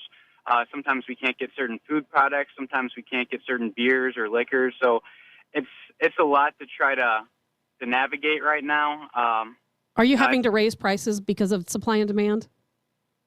Yeah, that's one of the things we're looking at. We do a lot of our big draws are some of our specials. We do a $4.95 burger night every Thursday, $8.95 steak night every Wednesday. So we're having to start kind of reevaluating some of that because beef prices have been kind of all over the place, and we've ran those specials for years and years, and we hate to have to move anything, but we're getting to that point where we need to take a serious look and say, hey, can we really afford to be offering this or that at the price that we had historically? Wow. We Tabitha put you on the spot there. I'm just curious. What if you can get into this? I'd be fascinated to know. What do people expect to be paid for certain jobs in this day and age now, coming out of what because nobody's working, so apparently they're not getting there's not money that people feel like they should be getting paid. I don't know if there's a way to give perspective to our listeners and viewers. It's really difficult, and we've tried offering higher wages, and that results in more applications coming in, but it seems like we still have issues. People just won't show up, or they'll start, and they'll come to a shift or two, and then they'll stop. It's just people they don't have respect for the work that used to be there. I don't know. I think it has something to do with just that being reinforced that hospitality jobs aren't considered essential. If you were told that over and over and over again, would you really want to go work in the hospitality industry? So I kind of get it. I don't know how we overcome it, and I think it's going to take a lot of time. Wow. Well, Ben, we appreciate you joining us this morning. Again, Satchmo's Bar and Grill, Ben Brown, and keep us posted on everything that goes on with your run for Missouri Senate. Absolutely. And if you'd like to find out more information or support the campaign, you can visit benbrownforsenate.com. All right, Ben, thanks again for giving us an update on what's going on today. Thanks a lot, guys. Boy, just one thing after the other after the other. I hated to throw that out there, but I had to ask while we had Ben. No, it is. It's the same. On I the was, line. I was talking with Pete Ferretti from Circle 7. Right. Same thing. Absolutely the same thing. And his deal is getting cooks, chefs. Oh, okay. That's the big that's a big problem because one day they could be there, the next day not. And that's, you know, Could be that's gone the next day. And that's big when it comes to consistency. I don't know about you guys, but when I go to a restaurant, I typically order the same things. I expect it to be made the same way each time. And when you constantly have different chefs or different people learning and you're missing ingredients, it's not going to be the same. That's why Eric just orders Fireball, because he knows the Fireball is going to taste the same every time. I think that's exactly right. Yummy. Well, you had dinner out last night. I'm assuming it all went well. What and the hell? Yeah, was what good. And what was that? Did I hear? I'm not. Brett Hull was not there. It was just okay because a listener or a caller said you had dinner with Brett Hull. I'm like, what? Well, they posted a know. photo, but it was like a Codigo promotional photo. Codigo is Brett Hull's tequila. That's fantastic. Which is some good I stuff, have by no the way. idea what you're talking about. The thing about, I think kids, they're looking at this environment and they're going, you know what? I'm not going back to work unless I get $21 an hour. I'm making $21 an hour, not doing anything right now. So I don't know why I would go back to Hardee's to do this. Well, unless you become broke for a while, Well, then you're like, holy crap! Now I got to go do something. So I don't know if you guys ever took an Econ 101 class. Did you guys ever take an Econ 101 class? Yeah, supply and demand. Eventually, it was literally the best economy class you can take because it literally gave you the 30,000-foot overview of what happens in economies, how inflation works, how salaries work, how spreadsheets work. And you're just, right now, you're seeing a government that is trying to manipulate everything. They're trying to say, you know what? This isn't a free country because we're going to stop this oil production, which is energy, which gets commerce from point A to point B. And you're starting to see this narrative that says, Bernie Sanders narrative, $15 an hour for all workers. You had COVID-19, which the government, again, manipulating the market, has now said, we'll give you an extension on your unemployment benefits. We're also got this COVID relief. We'll put another $1,200 in your account. Oh, and by the way, you don't have to go to work to get paid. And I think that's what they're doing. You're hearing these stories about families with 3 kids making $100,000 a year off of the government. What? True story. It is actually a true story. So I don't know I think that the government manipulating all of this stuff is the real problem here. You get the government out of the way, and any guns will have more people that you know what to do with working there. Until then, kids are saying, I'm not going to go back to work for under $21 an hour. It's just not going to happen. Well, unless you're in the city of St. Louis, because some of their COVID relief money is apparently going to go to make up for the unemployment that Parson wouldn't canceled. Don't you as think? Of last week. I always thought a $10 an hour job was a gift to kids 16 to 20 years old. You have no experience. You're coming up. You're just starting your life. Well, minimum wage is supposed to be a starter job. Here is a gift so that you can maybe go buy a car. Maybe you can still live with your parents. Maybe you don't want to buy a car. Maybe you just want to go get an apartment.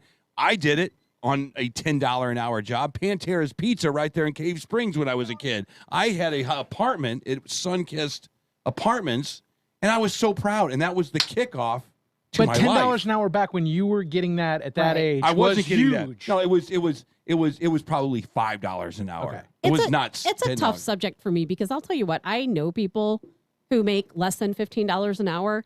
And quite honestly, I have no idea how they survive. And I'll tell you the story again. You can't live on, I'll tell you the story on less again. than $15 an hour. I'll tell you the can't story even live again. on $15 an hour. A kid that I know, and this talks to your Rankin commercial you do every day. Tell you the story one more time. There's a kid that I knew. He was 21 years old. He was on a couch. He was on my couch for a while. He was on my couch. He had no job. And someone talked him into going to a trade school. This trade school taught AP mechanics, aeroframe power mechanic. He was going to be a plane. And I said, good luck with that. Knock yourself out. He did it. He's now making probably $250,000 a year. Trade school is where it's at right now. $250,000 a year doing what?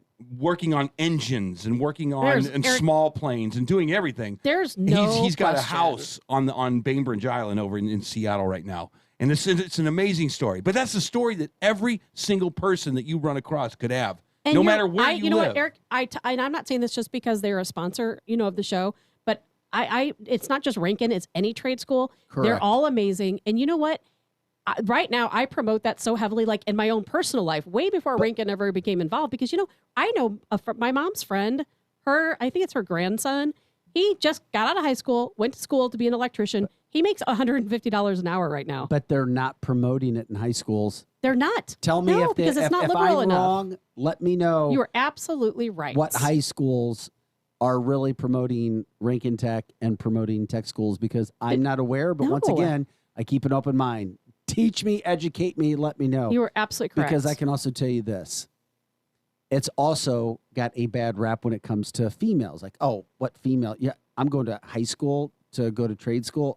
Yeah, it's there because I just went through a graduation with my daughter, and it's so much promoted that you go to a major university that they say the student's name and what college they're going to. Right. Like, it's esteemed. And I'm like, and it's funny because when I was at the graduations, when we first started doing the Rankin Tech things, I'm like, wow, not one. Every single one of these girls are going to a college. And I'm not being hypocritical when I say this, because I think I talked about it on the show. I tried to get my daughter to consider one of these trades. Good. And teaching her how you could own a company. Absolutely and make so. it really large within 10 years, under 10 years. And she's like, see, I don't think, I'll be honest with you. Yeah. They keep throwing this dumbass word equity around. Well, a good friend, someone that we're all acquainted with in this room, their daughter went to a major state university. She studied for 5 years. She went for 5 years. She now has a degree in education. She doesn't have enough money to pay back the bills. Of course that not. She doesn't even. And that's so common. But there are kids right now going to trade schools to learn how to be cyber criminal investigators, whatever that is. I don't even know what that is. That's huge right now. And they're making hundreds of thousands of dollars. First year, you're six figures coming out. So in cybersecurity, yes. and Garrett, and there's for 1 not year, enough 1 year jobs. degree, 1 year but degree. you also, and I talked to my daughter about this too, though. But you have to have a desire to go and do that.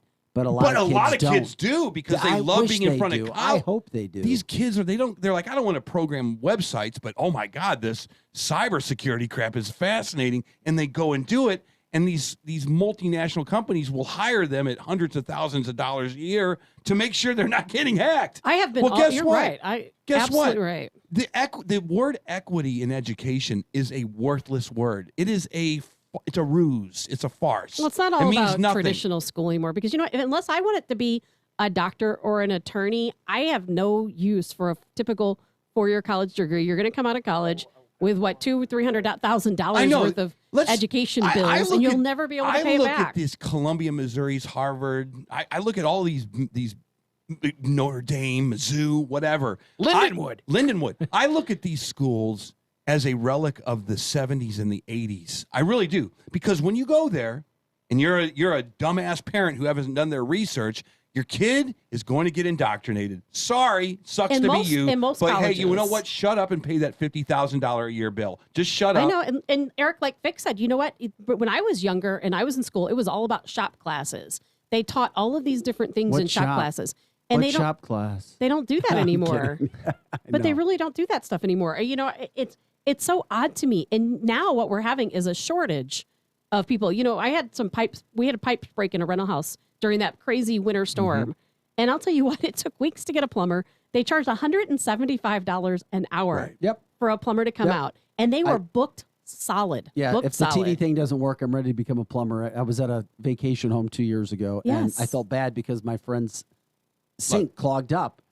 And I didn't know what to do. So I literally learned through a Google video on how to unclog the and I told him, he's like, thanks, man. He's like, you just saved me him a lot of money. He said, you just saved me a $200 call. Or more. Right? And I said, what?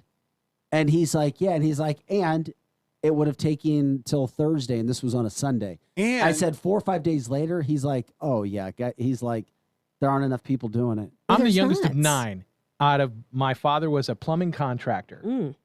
I'm the only one, other than my 2 sisters, that is not someone who does like plumbing or electrical or carpentry. I decided I wanted to go to school and learn how to talk for a living. So I graduated Lindenwood in '93 with a communications degree, and I am still paying off my student loans. And I told my sons, you guys will be paying off my student loans. To me, it's like the biggest hidden secret in this country that you can go to school. Literally, some of these programs are like 6 months. Some of them are a year. Some of them are 2 years. And get a degree. I mean, versus going to 4 years of college and maybe getting a job. If I had a 16-year-old kid here, if I had Vic's kids in front of me, I would say, you're not doing anything until you figure out what you kind of sort of want to do in life. School, paying $200,000 to come out of this place is not the time to figure out what you want to do. You need to go into whatever university you're going to go into and have a kind of an idea. You want to fly planes? Yeah, I want to fly planes. Great, go in the Navy. Do you want to be a rock star? Yeah. Don't go to college at all, because a lot of the happiest people I know don't have a degree, and they've been playing music for 40 years with experiences that draw. Now, they're not millionaires, but it doesn't mean you have to get that indoctrinated degree to, if you want to be a doctor, what kind of doctor do you want to be, and how are you going to finance that over the next 20 years? No question. It's really unbelievable. I think, and I do this in my personal life. Again, it has nothing to do with sponsorships. I have been trying to push people into the trades for at least 2 years because the fields are declining. It's a supply and demand problem, obviously. And my own son, he does mechanic auto body type work. And I have been on the phone with him literally every day. Be like, you have to register for a class. You have to get different skills. Because I am seeing too many people come out of school making $100 an hour.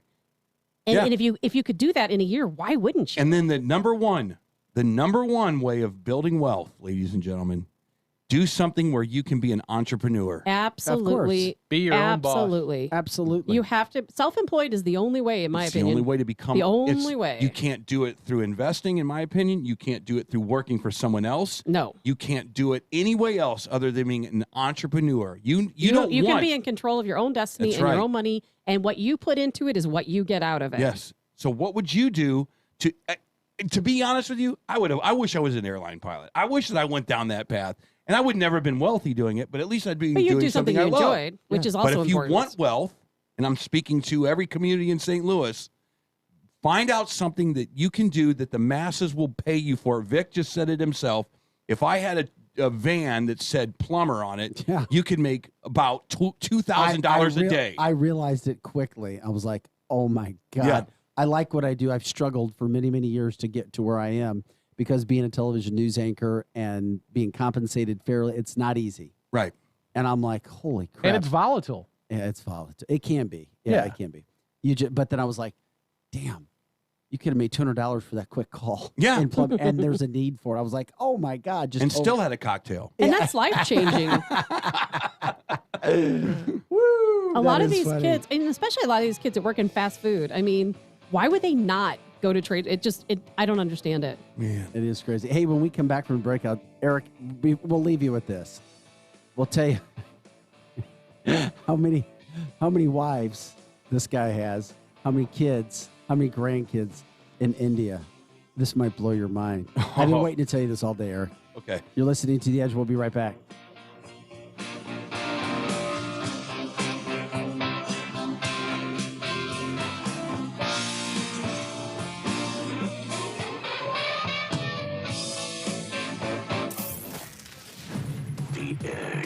Show is coming right back.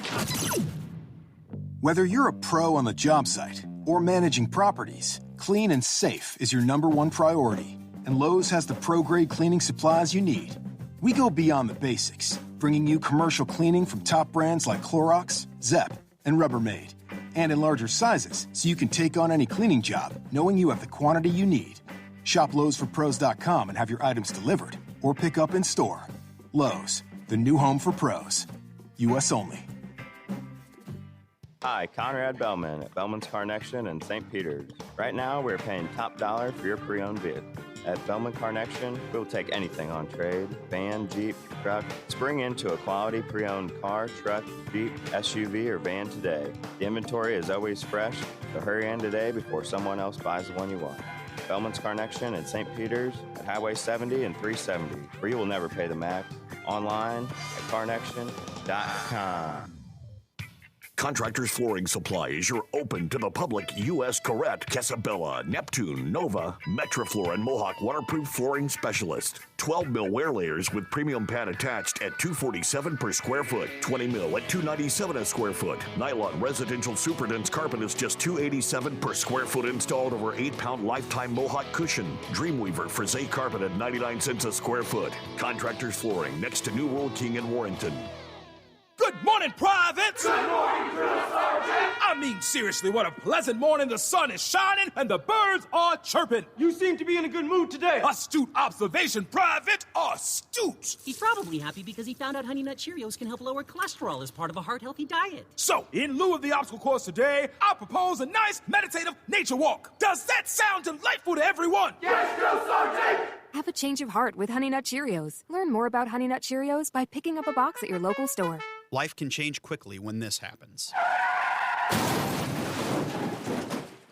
When things go sideways, you'll need someone to help handle it. My name is Derek Barker, and I own the Barker Agency. At my office, we spend our days getting folks protection built specifically for them, making your care our top priority. From cars to motorcycles, ATVs to boats, if you can ride it, we can cover it. Even the home you own or the place you rent. You need to make sure you're covered so when this happens,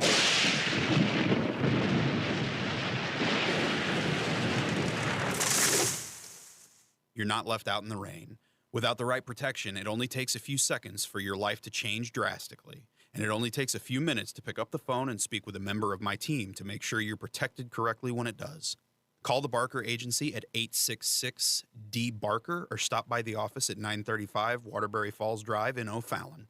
Make sure to let us know you heard me on the Viper. Chances are right now you have a chip or small crack in your windshield. And no matter how much you try to ignore it, it's only going to get worse. Spectrum Glass is the area's leader for both home and auto glass repair and replacement. And Spectrum Glass will come to you, meaning minimal disruption to your busy schedule. They're insurance approved and handle all the paperwork. Look, it's not going to go away. So call Spectrum Glass today at 636-294-1800. Spectrum Glass, 636-294-1800. One of the things we're so dependent upon is our automobiles. There's no worse feeling when you go out to your car and it won't start. Oh, man. Tired of trying to find an honest, reliable mechanic for your car and truck? Town and County Garage in Wright City has kept the Westplex on the road since 1972. The biggest compliment to a company is repeat customers and referrals. When you need honest, reliable, and affordable auto repair from inspections, brakes to engine work, call Town and County Garage in Wright City, 636-745-3626. Here comes more of the Edge Morning Show.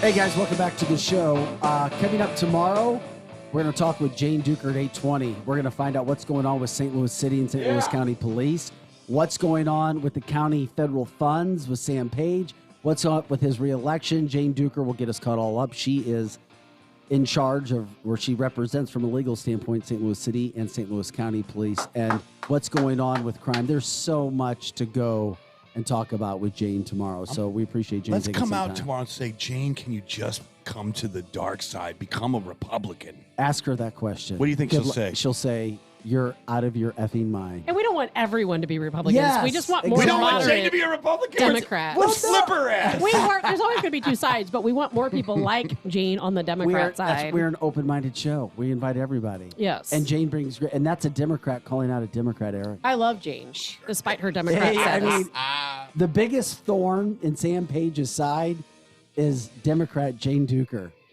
It just is. Isn't that odd? You can't make it up. It's kind of weird. It would be like Gronkowski calling out Brady. Well, if Brady did something wrong. But Brady actually loves and helps out Gronkowski. Of course he does. Page is not doing that for Jane Duker. No. Not happening. We'll get into that tomorrow. We'll also give you some info. We'll tell you why the former CDC director, Robert Redfield, who left in January, says, no doubt about it, COVID was created in a lab.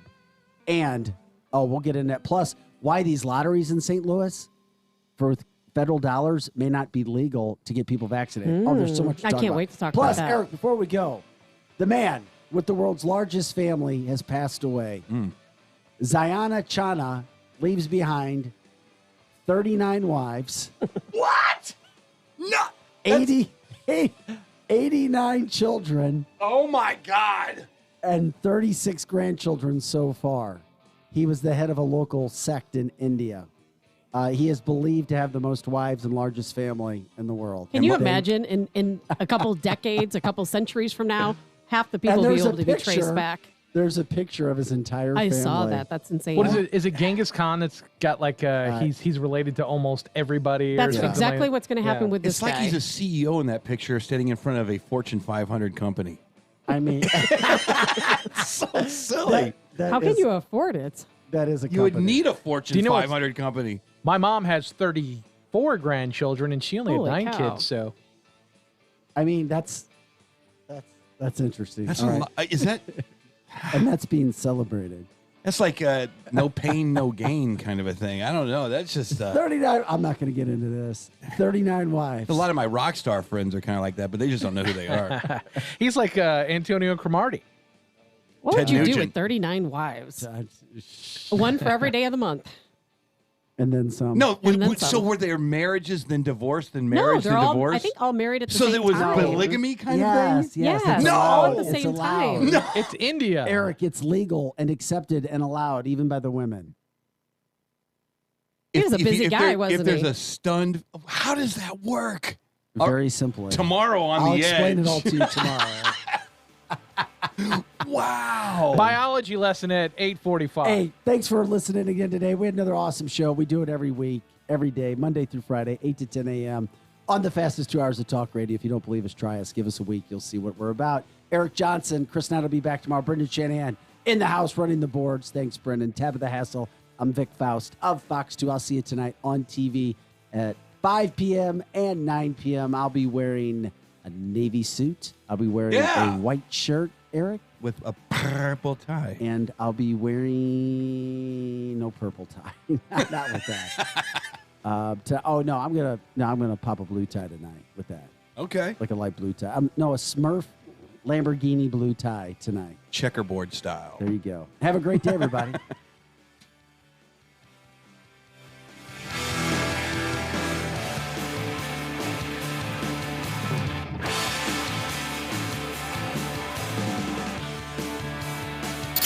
The Edge Morning Show.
KFNS FM, Troy, St. Charles, and the Westplex. 100.7 FM, The Viper. Legendary rock that really rocks.